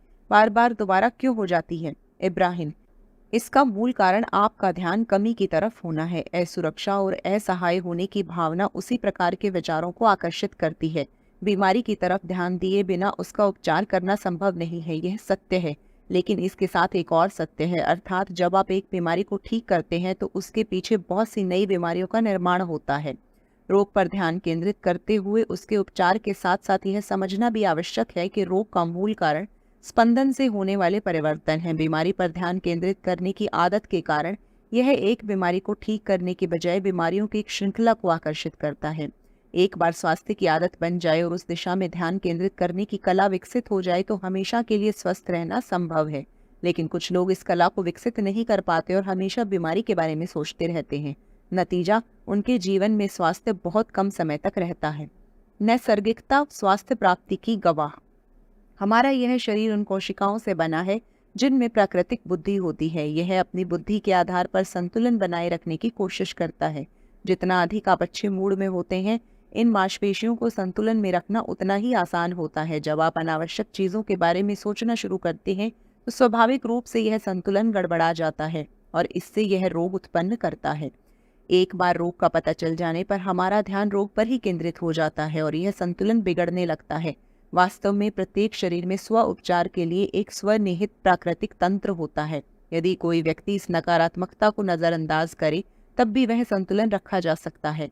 सिर्फ इस संतुलन में नकारात्मकता को रोकना चाहिए। सिर्फ इतना करने पर भी रोग तुरंत ठीक हो सकता है। इस बात से कोई फर्क नहीं पड़ता कि बीमारी कितनी पुरानी या गंभीर है। फर्क इस बात से पड़ता है कि उसके लिए आप कितने प्रभावी स्पंदनों का निर्माण कर सकते हैं। अतः आपको बीमारी की गंभीरता की तरफ न देखकर अपने स्पंदनों की क्षमता की तरफ ध्यान देना चाहिए। कुछ लोगों के मन में यह सवाल उठ सकता है कि बड़े लोगों का तो ठीक है, पर छोटे बच्चों का क्या? यदि यह बीमार हो गए तो उन्होंने क्या करना चाहिए? यद्यपि बच्चा छोटा है, वह बोल नहीं सकता है, फिर भी वह विचार तो निश्चित रूप से करता ही होगा। अतः वह निश्चित ही स्पंदनों का निर्माण भी करता होगा। सिर्फ नवजात शिशु ही क्या, परंतु गर्भ के अंदर या अभी अभी जन्मे बच्चों के स्पंदनों में भी असामान्य शक्ति होती है। स्वास्थ्य की तरफ ध्यान देने से मैं स्वास्थ्य का निर्माण कर सकता हूँ। जिस प्रकार जख्म हमारे असंतुलन का प्रतीक होते हैं, उसी तरह उनमें होने वाले सुधार और हमारा स्वास्थ्य भी संतुलन का प्रतीक होता है। अर्थात स्वास्थ्य की तरफ हमारा झुकाव बीमारी की अपेक्षा अधिक होने के कारण हम अधिकांशतः स्वस्थ रहते हैं। सिर्फ इतना ही नहीं, बल्कि हमारे शरीर के जख्म भी बड़ी सहजता से नैसर्गिक तरीके से ठीक हो जाते हैं। यदि उनमें थोड़ी बहुत भी नकारात्मकता आ जाए तो भी हमारा स्वास्थ्य तुरंत नहीं बिगड़ता है। किंतु कभी कभी ऐसा भी होता है कि किसी व्यक्ति को बीमारी की आहट तो महसूस होती है, परंतु वह बीमारी आंखों से दिखाई नहीं देती है। वह बीमारी शरीर के अंदरूनी भाग में होती है। बाहरी जख्म ठीक होने में या ठीक होते समय देखने में व्यक्ति को जो आत्मविश्वास होता है, वह आत्मविश्वास इस जगह खो जाता है और वह पूर्ण रूप से डॉक्टर पर निर्भर हो जाता है। इतना ही नहीं, बल्कि उसे क्या हुआ है यह जानने के लिए भी उसे डॉक्टर के टेस्ट की आवश्यकता होती है। यह अज्ञानता उनके अंदर के नैसर्गिक संतुलन को बनाए रखने में बाधा उत्पन्न करती है और उनके स्वाभाविक रूप से स्वस्थ होने की क्षमता में भी हस्तक्षेप करती है। इससे असुरक्षता की भावना उत्पन्न होती है। ऐसे समय व्यक्ति ठीक तो हो जाता है, लेकिन इसे संतुलन को बनाए रखने और मूल स्वास्थ्य को पुनः प्राप्त करने में उसे काफी समय लग जाता है। डॉक्टर की तरफ देखने का दृष्टिकोण। जब एक डॉक्टर के पास जाने का समय आता है, तब ऐसा करना अच्छा है या नहीं, यह प्रश्न स्वाभाविक रूप से उठ जाता है। वास्तव में डॉक्टर अच्छे भी नहीं होते और खराब भी नहीं होते हैं। हम उनके पास किस भावना से जाते हैं, यह भावना ही उस परिस्थिति को अच्छा या बुरा बनाती है। यदि कोई व्यक्ति अज्ञानता को ज्ञान में परिवर्तित करने जा रहा है तो यह समझने जा रहा है कि वास्तव में उसे क्या हुआ है, तब उसका परिणाम निश्चित ही होगा। परंतु जब कोई घबराकर अब मेरा क्या होगा की भावना के साथ डॉक्टर के पास जाता है, तब उसे निश्चित ही उन भावनाओं का परिणाम भुगतना पड़ेगा। हम हमेशा यही सलाह देते हैं कि यदि आपको डॉक्टर के पास जाने की नौबत आ भी जाए तो आप निश्चिंत होकर जाएं, लेकिन उससे पहले अपनी भावनाओं पर ध्यान दें, उन्हें सकारात्मक बनाएं। ऐसे समय में असुरक्षा, अक्षमता या अपर्याप्तता की भावनाएं आपको अधिक असुरक्षित बनाती हैं। अनेक बार आपने देखा होगा कि युवा वयस्क लोगों की तुलना में अधिक तंदुरुस्त होते हैं। इसका मूल कारण उनका शरीर नहीं, बल्कि उनके बीमारी पर किए गए अधिक विचार होते हैं। अपने आसपास की परिस्थिति पर की गई चर्चा और इतने समय तक अपने मूल स्वभाव से उनकी दूरी इसके कारण होते हैं। रोग का संबंध उम्र से नहीं, बल्कि रोग प्रतिरोधक क्षमता से होता है। शेर के जबड़े में आनंद उत्सव। जेरी, सुप्रसिद्ध डॉक्टर लिविंगस्टोन ने एक बार ऐसा कहा था कि अफ्रीका में रहते हुए वह एक जंगल में गए थे। वहां उन्हें अचानक एक शेर ने पकड़ लिया और आश्चर्यजनक घटना यह घटित हुई कि शेर के जबड़े में होने के बावजूद उन्हें किसी भी प्रकार की तकलीफ न होकर एक परम आनंद का अनुभव हुआ। यह अनुभव कई और लोगों को भी हुआ। जब कोई बड़ा जानवर हमला करता है तो एक समय ऐसा आता है जहां संघर्ष समाप्त हो जाता है और वह व्यक्ति आत्मसमर्पण कर देता है। लेकिन मेरा सवाल थोड़ा अलग है। जैसे कि उन्होंने कहा कि शेर के जबड़े में उन्हें किसी प्रकार की कोई परेशानी नहीं हो रही थी, तो उस समय उनकी परम आनंद की यह अवस्था शारीरिक स्तर पर थी या मानसिक स्तर पर थी? यदि वास्तव में उन्हें शारीरिक कष्ट का अनुभव नहीं हो रहा था, तो यह अवस्था क्या सिर्फ ऐसे विशेष अवसरों पर ही प्राप्त की जाती है या फिर किसी और भी समय हम इस अवस्था का अनुभव कर सकते हैं? इब्राहिम, आप कभी भी इस तरह के शारीरिक और मानसिक अवस्थाओं को अलग अलग नहीं कर सकते। जब आपके वास्तविक अस्तित्व द्वारा कोई घटना घटती है तो वह आप पर पूर्ण रूप से कब्जा कर लेती है। यह शारीरिक और मानसिक से भी कितने ही बड़े पैमाने पर होने वाला परिणाम होता है और इसका अनुभव भी इन दोनों से अलग अलग होता है। जीवन में कभी कभी कुछ अद्भुत घटनाएं घटित होती हैं जिनमें आपके बचने की कोई उम्मीद नहीं होती। उदाहरण के लिए जब सिंह किसी को अपने जबड़े में पकड़ लेता है तो स्वाभाविक रूप से ये निश्चित हो जाता है कि वह मनुष्य हारेगा या शेर जीतेगा। ऐसे में आपके भीतर ऊर्जा का एक स्रोत बहने लगता है। आप उसके माध्यम से परम आनंद का अनुभव करते हैं। आनंद के इस प्रवाह का अनुभव करने के लिए किसी चमत्कारिक घटना की प्रतीक्षा करने की आवश्यकता नहीं है, लेकिन बहुत से लोग चमत्कार के क्षण तक उसकी प्रतीक्षा करते रहते हैं और तब तक उस प्रवाह का विरोध करते रहते हैं। जब उसका यह प्रतिरोध समाप्त हो जाता है तब अपने आप ही वह उस प्रवाह का और परम आनंद का अनुभव करते हैं। जैसा कि आपने कहा, संघर्ष समाप्त हो गया, तो यह समझना भी उतना ही महत्वपूर्ण है कि संघर्ष क्या है। वास्तव में आंतरिक विरोध समाप्त हो गया। इस शरीर से चिपके रहने की इच्छा समाप्त हो गई। उसके बाद ही इस अवस्था की प्राप्ति हुई। बेशक जरूरी नहीं है कि यह अनुभव इस अवस्था के प्रत्येक व्यक्ति को अनुभव हो। बहुत से लोग संघर्ष करते रहेंगे और अंत तक कष्ट सहते रहेंगे। किसी भी व्यक्ति को आने वाले अनुभव उनकी इच्छा और विचारों पर निर्भर करते हैं।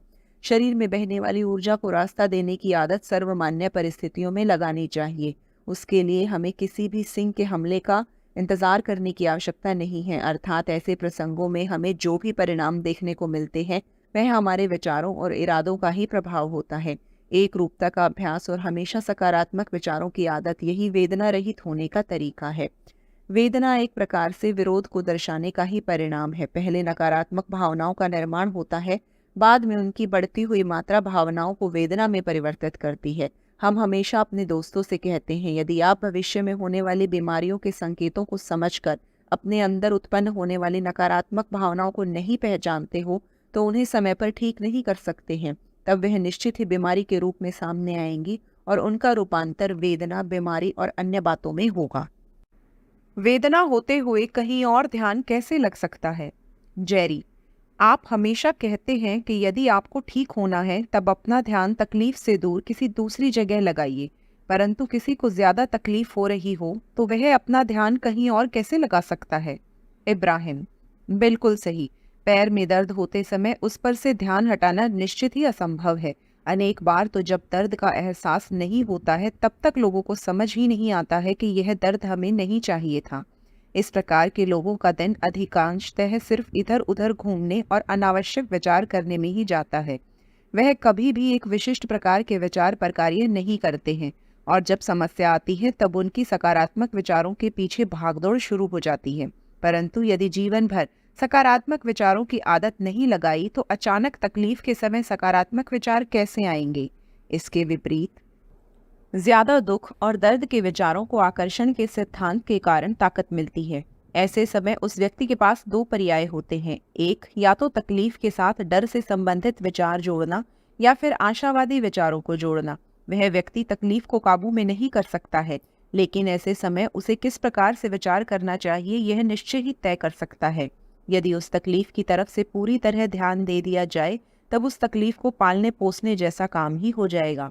किंतु यदि ऐसे समय उस तकलीफ को पूरी तरीके से नज़रअंदाज किया जाए तब होने वाली तकलीफ की तीव्रता निश्चित ही कम होती है। जिस प्रकार प्यास लगने पर कुआं खोदना व्यर्थ होता है, उसी प्रकार तकलीफ होने के बाद दौड़ भाग करने से कोई फायदा नहीं होता है। इसकी तैयारी पहले से करनी चाहिए। इसके लिए बाकी के समय में नकारात्मक विचारों को रोककर उन्हें सकारात्मक विचारों में परिवर्तित करने की कला सीखनी चाहिए, जिसका उपयोग ऐसे प्रसंगों में कर सकते हैं। परंतु यदि ऐसी कला विकसित नहीं हुई तो दिन भर में ऐसा समय निकालिए जिस समय आपको कम से कम तकलीफ होती है और उस समय सकारात्मक विचारों की शुरुआत कीजिए। इस समय सकारात्मक विचार करने पर स्वास्थ्य प्राप्त होने की शुरुआत होती है और धीरे धीरे यह स्वास्थ्य दूसरे समय में भी प्राप्त हो सकता है। स्वस्थ रहना यह मेरी नैसर्गिक अवस्था है।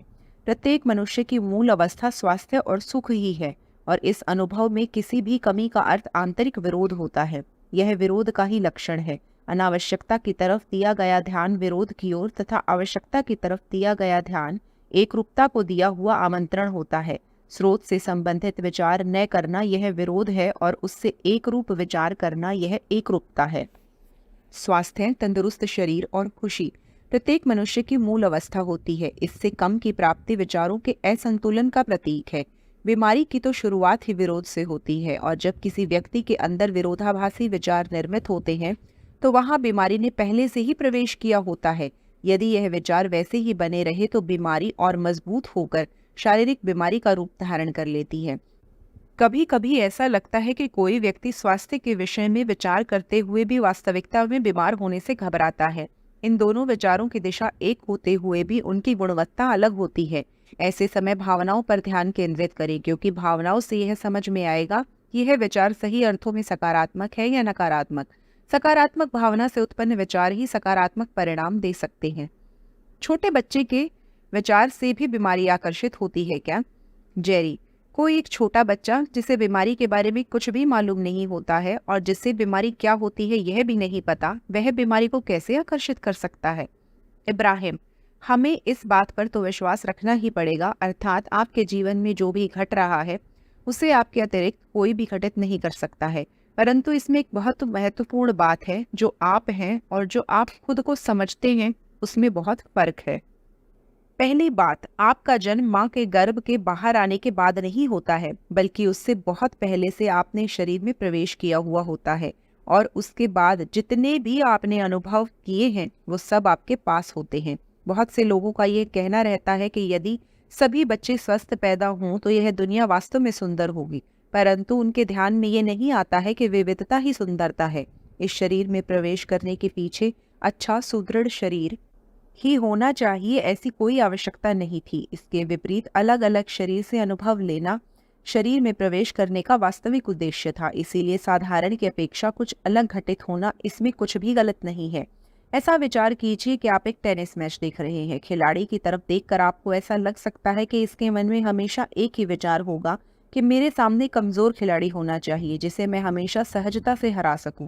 परंतु यदि आपने उस खिलाड़ी से पूछा तब वह इसके विपरीत ही बोलेगा। वह बोलेगा कि मेरी अपेक्षा हमेशा अपने क्षेत्र के सर्वोत्तम खिलाड़ी के विरुद्ध खेलने की रहती है। उसके साथ खेलने पर असली मेहनत होती है और मुझे नए प्रयोग करने को मिलते हैं, मेरे खेल कौशल को बढ़ावा मिलता है। इसी पद्धति से जब आत्मा अलग अलग प्रकार के शरीर में प्रवेश करती है तब उसे हर बार एक नई परिस्थिति का सामना करना अच्छा लगता है। एक नया आवाहन लेकर उसका अनुभव लेना अच्छा लगता है। लोगों को लगता है कि जो बच्चा बोल नहीं सकता है वह अपने जीवन का निर्माण कैसे कर सकता है, परंतु सत्य यह है कि जो लोग बोल नहीं सकते हैं वह भी उनका जीवन शब्दों से नहीं वरन विचारों से निर्माण करते हैं। बच्चे के जन्म लेने के साथ ही उसके विचार शुरू हो जाते हैं। उसके पहले गर्भ में रहते हुए वह स्पंदन के माध्यम से संवाद करते हैं। उनकी कार्य प्रणाली स्पंदन पर आधारित होती है तथा आसपास की परिस्थिति के स्पंदन से उनके स्पंदन में परिवर्तन होता रहता है। किंतु बहुत चिंता करने की जरूरत नहीं है, क्योंकि उनमें भी एक मार्गदर्शक प्रणाली कार्यरत रहती है। कुछ बच्चे जन्म से ही बीमार क्यों रहते हैं? जेरी, आप कहते हैं कि विचारों के आधार पर संतुलन बनाया जाता है, तो क्या आप यह कहना चाह रहे हैं कि यह संतुलन जन्म के पहले से बना रहता है या बिगड़ जाता है, जिसके कारण ही कुछ बच्चे जन्म से शारीरिक परेशानी से ग्रसित रहते हैं? इब्राहिम, निश्चित ही, यदि आपका वर्तमान जीवन आपके विचारों का परिणाम है तब आप जिस अवस्था में जन्म लेते हो वह भी आपके विचारों का ही परिणाम होगा। कभी कभी आत्मा जानबूझकर किसी बीमार या विकृत शरीर का चयन करती है ताकि उस शरीर में भी किस तरीके से कार्य किया जा सकता है इसका नया अनुभव उसे प्राप्त हो। इस शरीर में एक सुविधा रहती है, यानी कि जिस जगह है उस जगह से निर्णय लेने का अवसर होता है। यदि आपको क्या चाहिए यह निश्चित और प्राप्त किया जा सकता है। जहां आप हैं यदि वहां से नई संभावना प्राप्त करना संभव हो तो शुरुआत कैसे होती है इससे कोई फर्क नहीं पड़ता। आप जहां हैं वहीं से एक नई शुरुआत की जा सकती है। ऐसे अनेक लोग हैं जिनके जीवन की शुरुआत एक विकृत शरीर से हुई, परंतु जब उन्होंने उसके अंदर उत्पन्न इच्छाओं और आकांक्षाओं को पूर्ण करने का विचार किया तब उन्होंने इस शरीर के साथ बहुत महान सफलता प्राप्त की। बहुत से लोगों का ऐसा भी कहना था कि उन्हें जीवन में आई हुई गरीबी, असहायता और विकृति ही उनकी प्रेरणा का कारण बनी और वे उसमें भी सहजता से बाहर आ सके। इस कारण अपनी बुद्धि और दृष्टिकोण से कौन सी बात योग्य और कौन सी अयोग्य है यह निश्चित करना योग्य नहीं है। आप जो भी निश्चित करते हैं वह अपने स्थान से देखकर निश्चित करते हैं, परंतु हर एक स्थान और हर उस स्थान तक पहुंचने का दृष्टिकोण अलग अलग होता है। इसीलिए किसी भी बात को पक्का मत मानिए। असाध्य रोगों के विषय में समझते हैं। कोई बीमारी असाध्य है या साध्य है, उसकी जीवन पर तकलीफ होगी या आप इस तकलीफ से बाहर आ जाएंगे, यह उस बीमारी अथवा शरीर की अवस्था पर नहीं बल्कि मानसिक अवस्था पर निर्भर होता है। यदि किसी को ऐसा लगता है कि उसकी बीमारी असाध्य है और मरते दम तक उसका पीछा नहीं छोड़ेगी, तब उसे ऐसे ही विचार आते हैं और वही उसे मृत्यु की तरफ ले जाते हैं। परंतु यदि आपने अपनी धारणा बदली और यह माना कि मेरे स्वास्थ्य का संबंध मेरे शरीर से न होकर मेरे मन से है, तो आपको नया अनुभव मिल सकता है। ऐसे समय में आप खुद को बताते हैं कि इस बीमारी का ठीक नहीं होना दूसरों के लिए सही हो सकता है, किंतु मेरे लिए नहीं। मैं खुद अपने जीवन का शिल्पकार हूँ और मैंने मृत्यु का नहीं वरन ठीक होने का मार्ग चुना है। यदि आपका यह विचार प्रबल होगा, तब आप निश्चित रूप से ठीक हो जाएंगे। हो सकता है कि सुनने वाले को शायद यह इतना योग्य न लगे, परंतु उससे कोई फर्क नहीं पड़ता। जो इन शब्दों का प्रयोग कर रहा है उसकी धारणा अधिक महत्वपूर्ण है। आपके विचार और परिणाम एक दूसरे से परस्पर संबंधित होते हैं और इसकी अनुभूति आपको निश्चित ही प्राप्त होती है। जल्दी ठीक होने के लिए मनोरंजन पर जोर। जेरी इब्राहिम, मैंने ऐसा सुना है कि किसी लेखक को एक असाध्य रोग हुआ था और उसका कहना था कि उसकी बीमारी ठीक होने का कारण एक हास्य कार्यक्रम था। उन्होंने टीवी पर बहुत सारे हास्य कार्यक्रम देखे और देखते देखते उनकी बीमारी ठीक हो गई। इसके पीछे क्या रहस्य है? इब्राहिम, उनकी बीमारी ठीक होने के पीछे का कारण उनका स्वास्थ्य से एक रूप होना है। उन्होंने स्वयं के असली अस्तित्व से एक रूपता हासिल की। पहली बात यानी उनकी बीमारी के कारण उनमें जीवित रहने की इच्छा बहुत प्रबल हुई और उसके साथ हास्य कार्यक्रम देखने के कारण जो उनका मूल स्वभाव था, उस स्वभाव से वह सहजतापूर्वक एकरूप होते रहे। वो जितना ज्यादा हंसे उतना ही खुद से एकरूप होते रहे। साधारणतः ऐसा होता है कि लोग बीमार पड़ने पर बीमारी के विषय में विचार करते हैं। एक तो बीमारी, दूसरी उससे होने वाली तकलीफ और दर्द। यदि इसके साथ विचार भी वैसे ही हो जाए तो स्वाभाविक रूप से बीमारी बढ़ती ही जाती है। इसके विपरीत जब इस प्रकार के कार्यक्रम देखते हैं तो ध्यान दूसरी तरफ और वह भी सकारात्मक बातों की तरफ होने से अंदर का विरोध कम होता है और हम स्वास्थ्य को आकर्षित करते हैं। बीमारी को नजरअंदाज करके बीमारी ठीक हो सकती है क्या? जेरी, यहाँ मैं खुद से संबंधित एक निरीक्षण बताना चाहता हूँ। वह ऐसा है कि मेरे अभी तक के जीवन में मुझे काम करना असंभव लगा हो, इतना बीमार मैं कभी नहीं हुआ। मुझे मेरा काम इतना महत्वपूर्ण लगता था कि बीमारी की तरफ मेरा ध्यान ही नहीं गया। जब मुझे बीमारी के संकेत महसूस होते थे, मतलब थोड़ा बुखार या कंपन का एहसास होता था, तब मैं अपना पूरा ध्यान अपने काम पर केंद्रित करता था। ऐसा करने पर मेरी बीमारी दूर हो जाती थी। मुझे लगता है कि इसका कारण बीमारी को नजरअंदाज करना था। आपको क्या लगता है? इब्राहिम, आपको आपके काम के प्रति प्रेम के कारण और उसे करना अधिक आनंददायक होने के कारण उस काम को करते समय आप खुद ब खुद अपने मूल स्वभाव के निकट चले जाते हैं। बीमारी की शुरुआत यानी आपकी स्वयं के साथ होने वाली एक रूपता का विचलित होना है। जब आप दोबारा उसे साधते हैं तो आप स्वास्थ्य से एक रूप होते हैं और बीमारी सहजता से ही आपसे दूर चली जाती है।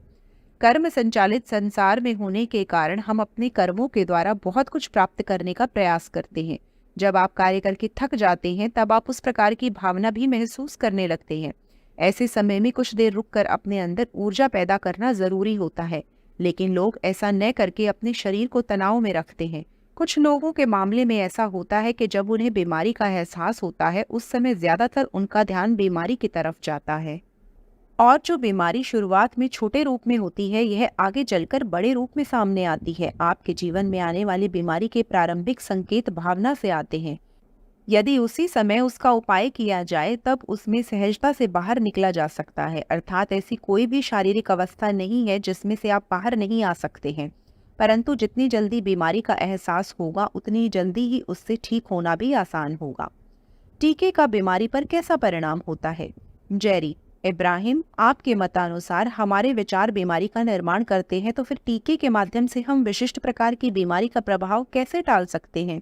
इब्राहिम, बीमारी के कारण आपकी इच्छा मजबूत बनती है और टीके के कारण आपका विश्वास। जब आप टीकाकरण करवाते हो तब स्वास्थ्य के विषय में आपका विश्वास बहुत मजबूत हो जाता है। परिणाम स्वरूप हम उस बीमारी से सुरक्षित रहते हैं।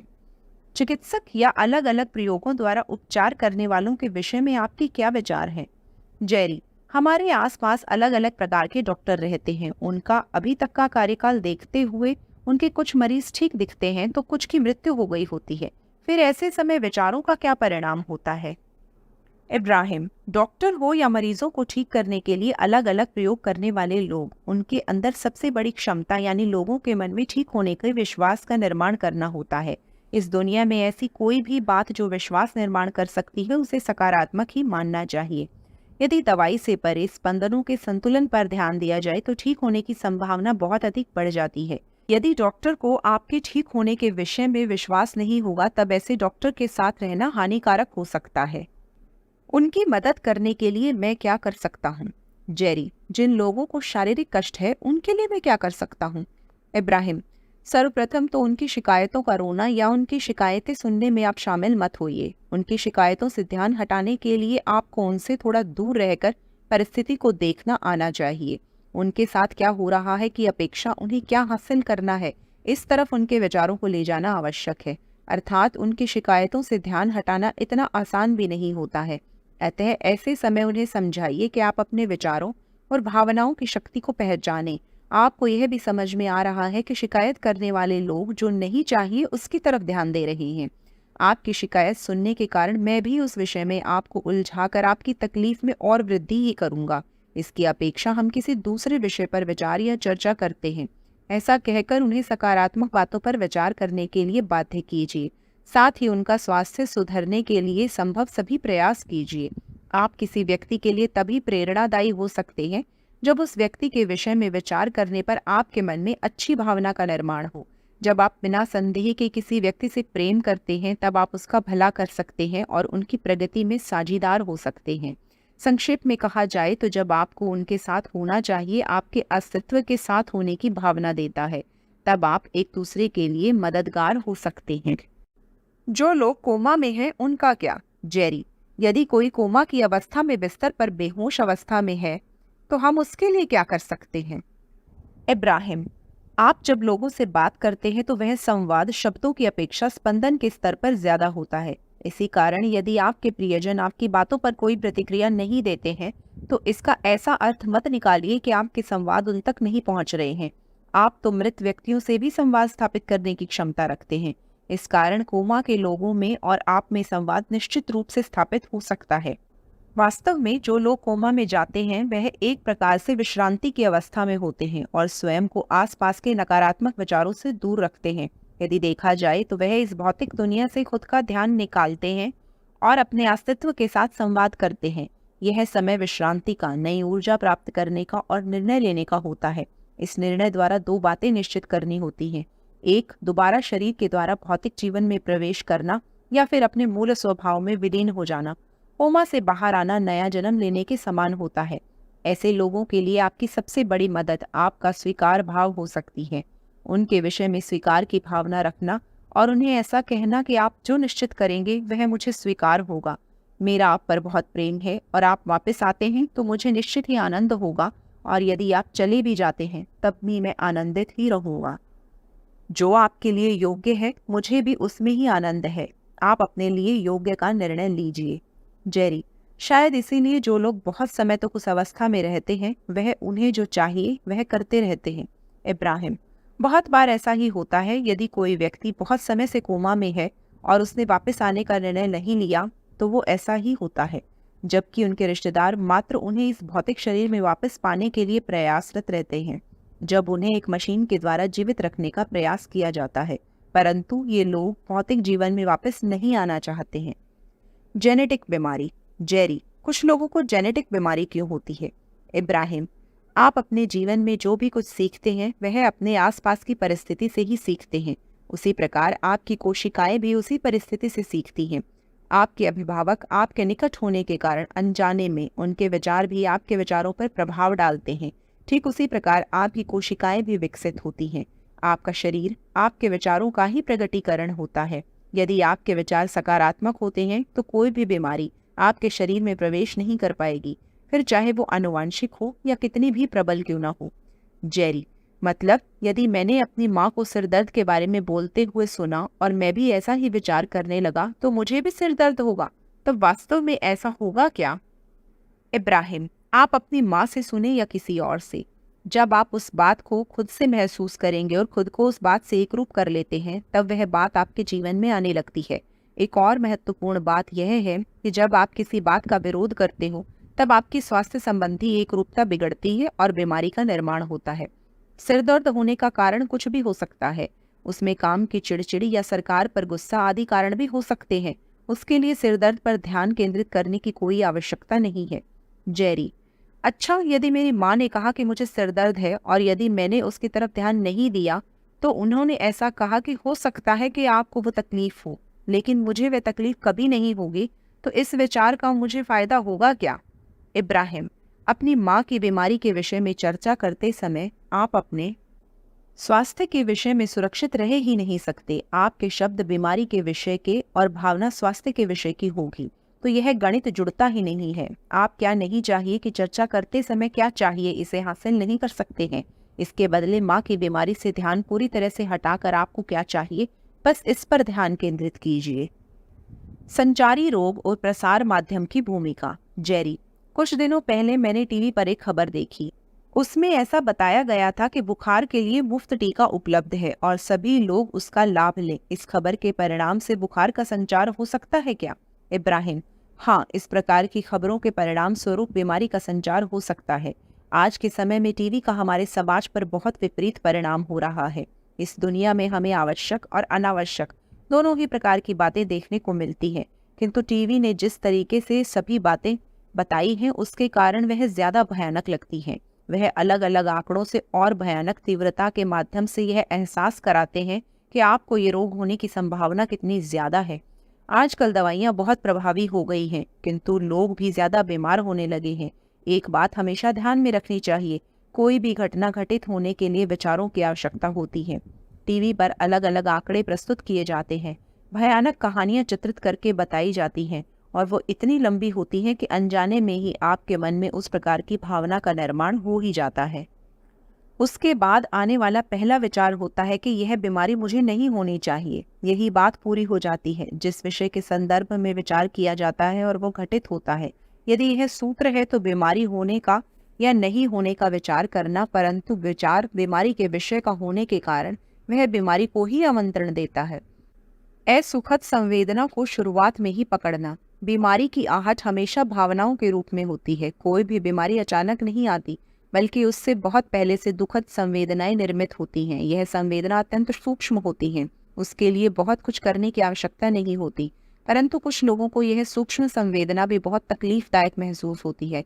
कुछ लोगों को ऐसा लगता है कि यह संवेदना आसपास की परिस्थिति के कारण निर्मित हुई है और उन्हें इस बात पर भी विश्वास होता है कि वह आसपास की परिस्थिति को नहीं बदल सकते हैं, जिससे उनकी तकलीफ और बढ़ती जाती है। परिस्थिति हाथ से निकल जाने की भावना के कारण वह खुद को असहाय समझने लगते हैं। देखते ही देखते उस भावना का बीमारी में रूपांतरण हो जाता है। हम हमेशा बताते हैं कि बीमारी पर कार्य उसके भावना के स्वरूप में और बहुत सूक्ष्म रहते समय ही कर देना चाहिए। उसे पहचान कर सही समय पर अपने अंदर की भावना को बदलें तथा नकारात्मक भावना का सकारात्मक भावना में रूपांतरण करें। जब भावना सूक्ष्म होती है तब उसका परिवर्तन करना आसान होता है। ऐसा करने से आप सिर्फ स्वस्थ ही नहीं बल्कि प्रसन्न व्यक्ति बनकर जीवन व्यतीत कर सकते हैं, क्योंकि प्रसन्नता, प्रशंसा, प्रेम और स्वास्थ्य यह समानार्थी शब्द हैं, तो द्वेष, निराशा, गुस्सा और बीमारी यह समानार्थी शब्द हैं। जोड़ों का दर्द और भूलने की बीमारी ठीक हो सकती है क्या?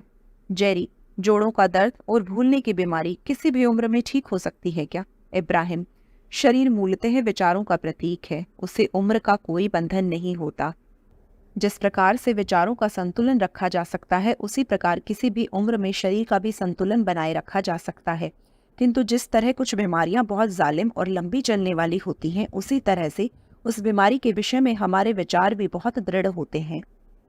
ऐसी बीमारियों के प्रति लोगों का इतना दृढ़ मत होता है कि यह बीमारियां ठीक हो ही नहीं सकती, और यदि यह विचार पक्का हो तो उस प्रकार के परिणाम शरीर में और जीवन में दिखेंगे, यह निश्चित है। यदि हमें यह परिणाम बदलना है तो सबसे पहले उस बीमारी के विषय की कहानी बदलनी चाहिए। जेरी: शराब, निकोटिन, कोकेन इस प्रकार के पदार्थ शरीर को नुकसान पहुंचाते हैं क्या? इब्राहिम: आप क्या खाते हैं, क्या पीते हैं, इसकी अपेक्षा आप क्या विचार करते हैं और किस प्रकार का संतुलन रखते हैं, इस पर आपका स्वास्थ्य निर्भर करता है। वैसे देखा जाए तो स्वयं से एक रूप होने वाला कोई भी व्यक्ति ऐसे पदार्थों के सेवन के प्रति सहजता से आकर्षित नहीं होता है। ऐसे पदार्थों का सेवन वास्तविकता में हमारे अस्तित्व और हमारे बीच की दूरी को दूर करने का प्रयास करता है। व्यायाम और पौष्टिक खाना। जेरी, व्यायाम और पौष्टिक आहार से हमारा शरीर तंदुरुस्त होता है क्या? इब्राहिम, आपने अपने जीवन में दोनों प्रकार के लोगों को निश्चित ही देखा होगा। जिन लोगों का पौष्टिक भोजन और व्यायाम की तरफ झुकाव होता है उन लोगों का स्वास्थ्य निश्चित ही अच्छा होता है, परंतु आपने ऐसे लोगों को भी देखा होगा जो अच्छे स्वास्थ्य के लिए बहुत मेहनत करते हैं परंतु उन्हें वह हासिल नहीं होता है। स्वास्थ्य प्राप्ति के लिए जो जो करना आवश्यक होता है वो सब करते हैं, फिर भी असफल रह जाते हैं। यहाँ एक बात भूल जाते हैं, अर्थात कार्य की अपेक्षा उनके विचार अधिक महत्वपूर्ण होते हैं। वे कार्य पर जोर देते हैं किंतु स्पंदन के विषय में चिंतित ही नहीं होते। यदि स्पंदन स्वास्थ्य से संबंधित नहीं हो और कार्य पर ही जोर रहा तो यह दोनों बातें एक दूसरे के विपरीत काम करती हैं और जीत हमेशा स्पंदन की होती है। इस प्रकार की परस्पर विरोधी भावनाओं से कभी कोई फायदा नहीं होता है। इसीलिए जिस प्रकार की कृति है उस प्रकार की भावना और स्पंदन होना आवश्यक होता है। बहुत बार स्वस्थ व्यक्ति भी थका हुआ क्यों लगता है? जेरी, कभी कभी स्वस्थ व्यक्ति भी थका हुआ लगता है। ऐसे व्यक्ति को हमेशा उत्साही रहने के लिए आप क्या सुझाव देंगे? इब्राहिम, ऊर्जा की कमी के कारण लोगों को थकान या अस्वस्थता महसूस होती है। जब लोग उनके ऊर्जा स्रोत से दूर होते हैं तब उनमें इस प्रकार ऊर्जा की कमी होती है। स्रोत से दूर जाने का मूल कारण यानी आपकी वास्तविक इच्छा और आपके विचारों में अंतर होना है। यह अंतर जितना ज्यादा होगा उस व्यक्ति को ऊर्जा की कमी उतनी ही अधिक महसूस होगी। आप स्वयं को कितना उत्साही या थका हुआ महसूस करते हैं यह आप में और उस स्रोत में कितना अंतर है इस पर निर्भर करता है। आप यदि गलत कहानी सुना रहे हैं तो स्वाभाविक रूप से उतनी ही ज्यादा थकान महसूस करेंगे। जब आप सकारात्मक कहानी सुनाते हैं तो आप में बहुत उत्साह होता है। जब आप नकारात्मक कहानी सुनाते हैं तो स्वाभाविक रूप से आप थकान महसूस करते हैं। जब आप नकारात्मक कहानी सुनाते हैं तो नकारात्मक भाव ही निर्मित होते हैं। जब आप परिस्थिति में सुधार का विचार करते हैं तो सकारात्मक भावना का निर्माण होता है। यह एक दूसरे से इतने एक रूप है कि स्रोत से हमेशा संलग्न रहना सदैव उत्साही रहने का रामबाण उपाय है। बीमारी का मूल कारण। अनावश्यक बातों के विषय में विचार करना ही बीमारी का मूल कारण है। नकारात्मक भावना उत्पन्न होकर भी उसकी अनदेखी करना और फिर उन्हीं विचारों का मनन करना यह एक और महत्वपूर्ण कारण है। ऐसा होते होते तीव्रता इतनी बढ़ जाती है कि उसका परिवर्तन बीमारी में हो जाता है। बीमारी पहले नकारात्मक भावना के रूप में आती है। उस समय यदि आपने उन भावनाओं को पहचान कर उस पर सकारात्मक विचार किया तब भावनाएं बदलती हैं और बीमारी भी दूर भाग जाती है। बीमारी वास्तविकता में नकारात्मक भावनाओं का पहले स्पंदनों में और फिर बड़े स्वरूप में प्रकटीकरण होता है। बीमारी यानी एक प्रकार का संकेत है जो यह बताने के लिए आता है कि आप में और स्रोत में किसी कारणवश असंतुलन का निर्माण हुआ है। इस संकेत को पहचान कर उस दिशा में तत्परता से पहल करना आवश्यक है। जितनी जल्दी सकारात्मक विचारों के माध्यम से स्पंदन बदलेंगे उतनी ही जल्दी बीमारी की संभावना भी कम होगी। बहुत बार ऐसा भी होता है कि लोग सकारात्मक विचार रखते हैं किंतु दोबारा नकारात्मक विचार शुरू कर देते हैं। परिणामतः लोगों को कभी स्वस्थता तो कभी बीमारी, इन दोनों का अनुभव होता रहता है। जेरी, अर्थात आप ऐसा कहना चाह रहे हैं कि बीमारी के लिए किसी भी प्रकार का शारीरिक कारण नहीं होता बल्कि यह सब विचारों के कारण ही होता है। इब्राहिम, मुझे मालूम है आपको ऐसा लगता है कि बीमारी के लिए या स्वास्थ्य के लिए किसी कर्म को महत्व देना चाहिए, परंतु सत्य इससे बहुत अलग है। उसमें अभी बहुत आयाम है। इसके लिए आपको बहुत गहराई से विचार करने की आवश्यकता है। यदि आपको वास्तव में समस्या का मूल कारण मालूम पड़ता है तब आप उसका उपाय कर सकते हैं, लेकिन उसके लिए आपको उस समस्या की गहराई तक जाना होगा और उसके मूल में सिर्फ संतुलन या असंतुलन ही मिलेगा। बीमारी या स्वास्थ्य, दोनों ही बातें संतुलन और असंतुलन का प्रकटीकरण होती हैं। स्वास्थ्य से संबंधित पुरानी कहानी। स्वास्थ्य के विषय में लोगों की कहानी सामान्य रूप से ऐसे स्वरूप की होती है। मुझे मेरे शरीर में चिंताजनक बदलाव महसूस हो रहा है। जैसे जैसे मेरी उम्र बढ़ रही है मैं ज्यादा अस्वस्थ और असुरक्षित महसूस कर रहा हूँ। जितना मुझसे हो सकता है उतनी चिंता मैं कर रहा हूँ, परंतु मेरा स्वास्थ्य अच्छा होने के कोई लक्षण नहीं दिख रहे। मुझे लगता है जैसे उम्र बढ़ेगी मेरा अस्वास्थ्य भी बढ़ता ही जाएगा। इसका कोई पर्याय नहीं है। स्वास्थ्य से संबंधित नई कहानी। नई कहानी ऐसी हो सकती है, मेरा शरीर हमेशा मेरे विचारों को प्रतिक्रिया देता रहता है। मेरे विचार पूरी तरह से मेरे नियंत्रण में हैं और मैं जितने अच्छे विचार करूंगा उतना ज़्यादा तंदुरुस्त रहूंगा। मुझे ये समझ में आ गया है कि मेरे विचारों का और मेरे स्वास्थ्य का बहुत नज़दीक का और गहरा संबंध है। अपने विचारों के द्वारा मैं स्वास्थ्य या बीमारी के स्पंदन निर्माण करने की क्षमता रखता हूँ। अतः क्या प्राप्त करना है ये मेरे हाथ में है। मेरा शरीर स्वयं एक आश्चर्य है और इसकी प्रत्येक कोशिका प्रशिक्षित है। शरीर की खुद की एक कार्यप्रणाली है और वह स्वयं इसे स्वस्थ रखने में सक्षम है। मुझे सिर्फ इस शरीर में स्वास्थ्य और आनंद निर्माण करने के लिए प्रयत्नशील रहना है। मैं इस शरीर में बहुत खुश हूँ। इसमें उपस्थित सभी सुविधाओं का पूरा लाभ ले रहा हूँ। सुनना, देखना, सूंघना, स्पर्श ज्ञान और स्वाद, इन सभी कृतियों के माध्यम से मैं दुनिया के सभी आनंद ले रहा हूँ। मेरे शरीर की कार्य क्षमता बहुत अच्छी है। इसका मुझे पल पल अनुभव हो रहा है। मेरे शरीर का लचीलापन, प्रत्येक अवयव की कार्य पद्धति मेरे लिए प्रकृति का बड़ा ही आशीर्वाद है। मुझे यह भी स्वीकार है कि शरीर में कुछ व्याधि है, परंतु मुझे विश्वास है कि मैं अपने विचारों और भावनाओं के जोर पर उस व्याधि को समाप्त कर दूंगा। मुझे ये समझ में आ गया है कि मेरी भावनाओं की गुणवत्ता मुझ में स्वास्थ्य का निर्माण करती है। इसीलिए जब मैं अपने विचारों की गुणवत्ता को बढ़ाता हूँ तब भावनाएं भी बदलती हैं और मेरा शरीर मेरी सकारात्मक भावनाओं को हमेशा तुरंत जवाब देता है। मुझे मेरे शरीर पर अभिमान है। इसमें जीवन व्यतीत करना मेरे लिए आनंद और समाधान की बात है। मुझे मेरा शरीर अच्छा लगता है और हमेशा ऐसा ही कार्यक्षम और सुदृढ़ रहेगा, इसका मुझे विश्वास है। कौन सी कहानी अच्छी है या कौन सी खराब, इसका कोई भी ठोस नियम नहीं है। अपने भूतकाल के अनुभव से आप अपनी कहानी तैयार कीजिए। आपको पहले की अपेक्षा अधिक अच्छी और सकारात्मक कहानी का निर्माण करना है। सिर्फ यही निश्चित कीजिए। एक बड़ी कहानी बनाने के साथ दिन भर खुद को छोटी छोटी सकारात्मक बातें बताते रहें। यह हमेशा ध्यान में रखिए कि आप जो कहानी बताएंगे वैसा ही घटित होगा और वही आपके जीवन का आधार बनेगा। भाग 4, स्वास्थ्य, समृद्धि और मन से संबंधित दृष्टिकोण। स्वस्थ जीवन। शरीर का संतुलन बनाए रखना अत्यंत महत्वपूर्ण बात है। इसके 2 कारण हैं। पहला, लोग सबसे अधिक शरीर से संबंधित बातों का ही विचार करते हैं। ऐसा करना स्वाभाविक ही है क्योंकि हर जगह शरीर हमारे साथ ही जाता है। दूसरा, चूंकि आप इस दुनिया को शरीर के माध्यम से ही देखते हैं और शरीर द्वारा ही प्रत्येक अनुभव किए जाने के कारण ऐसा होना स्वाभाविक है। लोगों द्वारा शरीर को महत्व देने का एक और कारण उन्हें शरीर और मन का संबंध समझता नहीं है। प्रत्येक इंसान का शरीर अपने आप में एक चमत्कार है और उसके लिए प्रत्येक इंसान की कार्यप्रणाली अलग होनी चाहिए, क्योंकि प्रत्येक इंसान की ऊर्जा का स्तर, प्रतिकारात्मक शक्ति, शरीर की प्रतिसाद करने की शक्ति आदि सभी बातें एक दूसरे से भिन्न होती हैं। लोगों से शरीर संबंधी एक गलती होने की संभावना होती है, अर्थात वह दूसरों के शरीर को अथवा दूसरों के शरीर के परिणामों को देखकर निर्णय लेते हैं। मतलब दूसरे देश का नक्शा देखकर अपने देश में यात्रा का प्लान करना।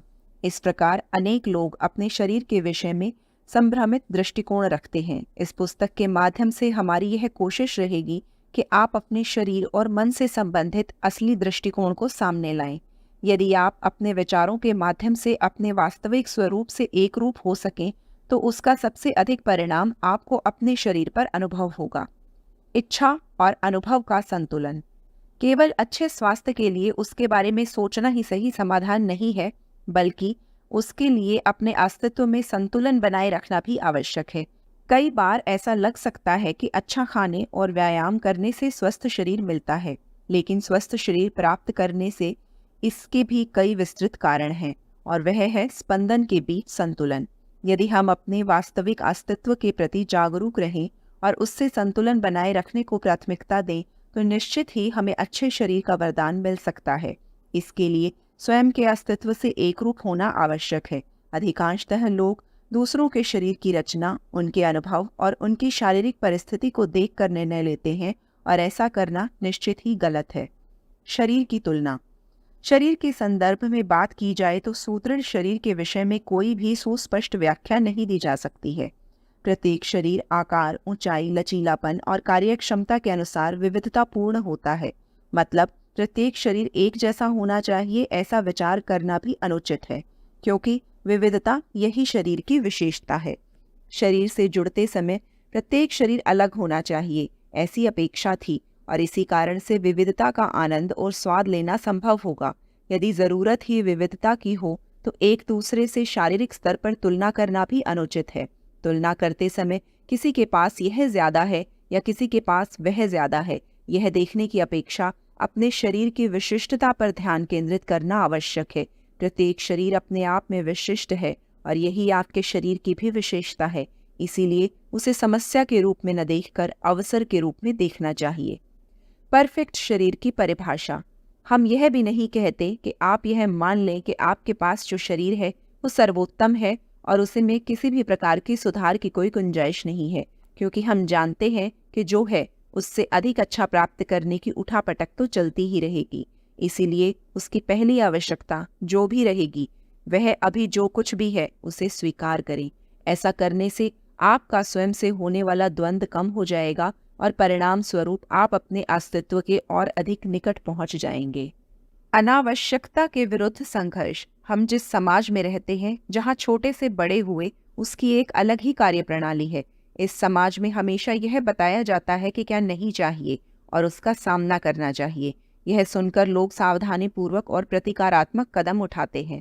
हमें क्या चाहिए यह बताने का लोगों का तरीका अलग होता है। वह है हमें क्या नहीं चाहिए यह बताना। उदाहरण, किसी को स्वास्थ्य चाहिए तो वह सीधा न बताते हुए कहता है कि मैं बीमार हूँ और मुझे बीमारी नहीं चाहिए, मैं इस बीमारी पर जीत हासिल करूँगा, मैं बीमारी को मात देने के लिए यह कदम उठाऊंगा।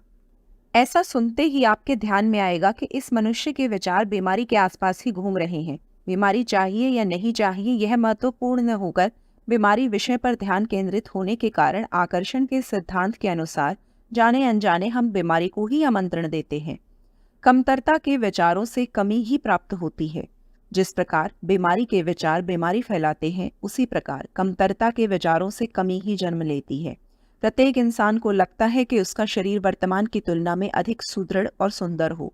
ऐसा लगने में कुछ भी गलत नहीं है, किंतु जब ऐसे व्यक्ति आईने के सामने खड़े होते हैं तो उनका पहला ध्यान शरीर के अच्छे पहलू की जगह कमी की ओर जाता है। किसी को ज्यादा ऊंचाई चाहिए तो उसे हमेशा महसूस होता है कि उसकी ऊंचाई कम है। किसी को कम मोटापा चाहिए तो उसे दिखता है कि उसका शरीर सुडौल नहीं है। किसी को रंग के प्रति तो किसी को शरीर के किसी अवयव के प्रति उसकी आदर्श कल्पना के लिहाज से कमी महसूस होती है। ऐसे समय उनका ध्यान स्वाभाविक रूप से कमी की ओर जाता है और आकर्षण के सिद्धांत के अनुसार यह विचार उसी प्रकार के स्पंदनों का निर्माण करते हैं। स्पंदन दोबारा उसी प्रकार के विचारों को आकर्षित करते हैं और दोबारा बड़े स्तर पर स्पंदनों का निर्माण होता है। डर के बीजों से डर का पेड़। जेरी, मेरी पहचान के एक व्यक्ति ने एक प्रयोग में हिस्सा लिया था। यह प्रयोग एक बीमारी से संबंधित था। उस बीमारी से उस समय के कितने ही जवान लोग मृत्यु के मुंह में जा रहे थे और उससे संबंधित कुछ प्रयोग चल रहे थे।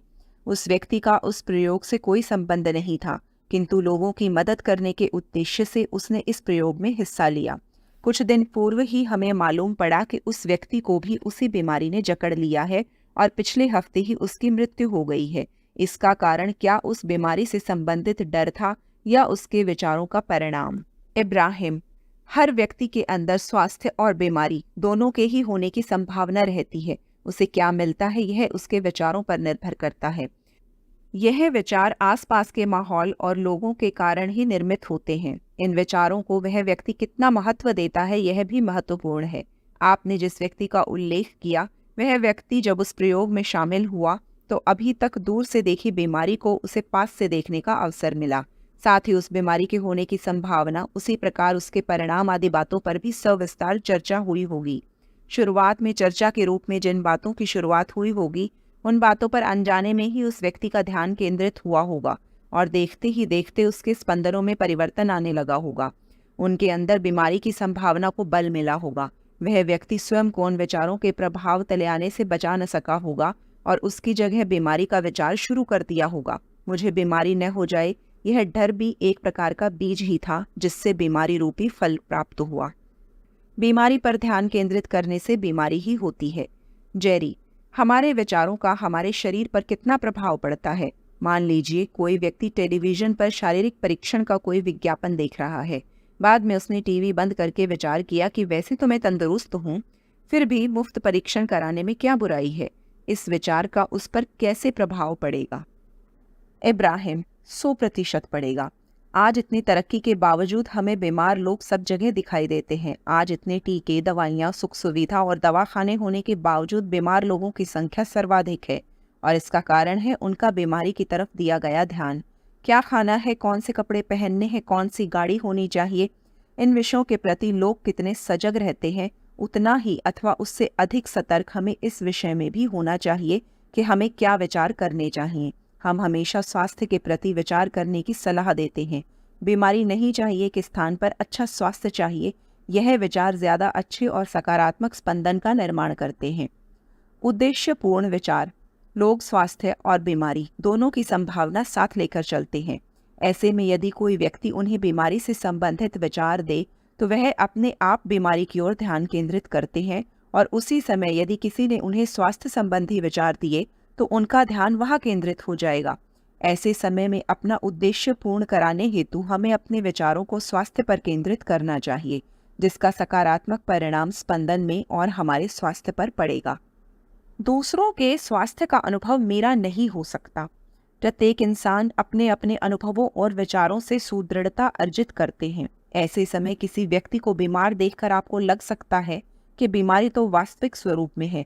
यह विचार कैसे हो सकते हैं? यह विचारों का परिणाम न होते हुए सचमुच बीमारी के लक्षण हैं। यहाँ एक बात समझनी चाहिए कि भले ही भौतिक जगत में विचार और वास्तविकता दोनों अलग अलग बातें हैं, किंतु आकर्षण के सिद्धांत को सिर्फ विचार ही समझ में आते हैं। उसके लिए जो कुछ भी है वह विचारों के स्तर पर है। आकर्षण का सिद्धांत व्यक्ति की वास्तविक बीमारी पर ध्यान न देते हुए सिर्फ उस समय उसके द्वारा किए गए विचारों को ही प्रतिक्रिया देता है। इसीलिए यह भी संभव है कि कभी कभी स्वस्थ मनुष्य भी बीमारी को निमंत्रण देता हो और उसी समय शरीर से बीमार दिखने वाले व्यक्ति के स्वास्थ्य लाभ हेतु स्पंदन का निर्माण कर रहा हो। मैं सभी को अच्छे स्वास्थ्य की प्रेरणा कैसे दूं? बीमारी से बाहर निकलना और स्वास्थ्य को बनाए रखना, ये दो अलग अलग चीजें वास्तव में एक ही तरीके से हासिल की जा सकती हैं, और वह है अपने विचारों को निर्देशित करना। स्वस्थ रहते हुए स्वस्थता का विचार करना वर्तमान परिस्थिति में संभव होता है, लेकिन उसी स्थिति में स्वस्थ हुए बिना स्वास्थ्य के बारे में सोचना मुश्किल और विरोधाभासी लग सकता है। लेकिन हम एक बात निश्चित तौर पर कह सकते हैं कि यदि वर्तमान परिस्थिति का विचार न करके सिर्फ स्वस्थ रहने संबंधी विचार किए जाएं तो स्वस्थता निश्चित ही प्राप्त होगी। स्वास्थ्य एक नैसर्गिक अवस्था है। स्वस्थ रहना आपकी नैसर्गिक और मूल अवस्था है, और उसके लिए आपको कोई बहुत बड़ा युद्ध जीतने की आवश्यकता नहीं है। केवल शांत रहें और उस स्वास्थ्य का आनंद लें। अपने बिस्तर पर लेटे हुए बिस्तर, तकिए, उसके आसपास के वातावरण का उपभोग करें। सिर्फ और सिर्फ अपने स्वयं के स्वास्थ्य के प्रति धन्यवाद दें और अधिक स्वस्थ रहने का विचार करें। जितनी देर तक आप स्वास्थ्य के विषय में विचार करते रहेंगे उतनी ही देर तक आप अपना पालन पोषण करते रहेंगे। इसका एक और महत्वपूर्ण फायदा है कि उतनी ही देर तक आप बीमारी को स्वयं से दूर भेजते जाएंगे, और एक बार जब बीमारी के विचारों को आपसे ईंधन मिलना बंद हो जाएगा तो वह आपके रास्ते में आएगा ही नहीं।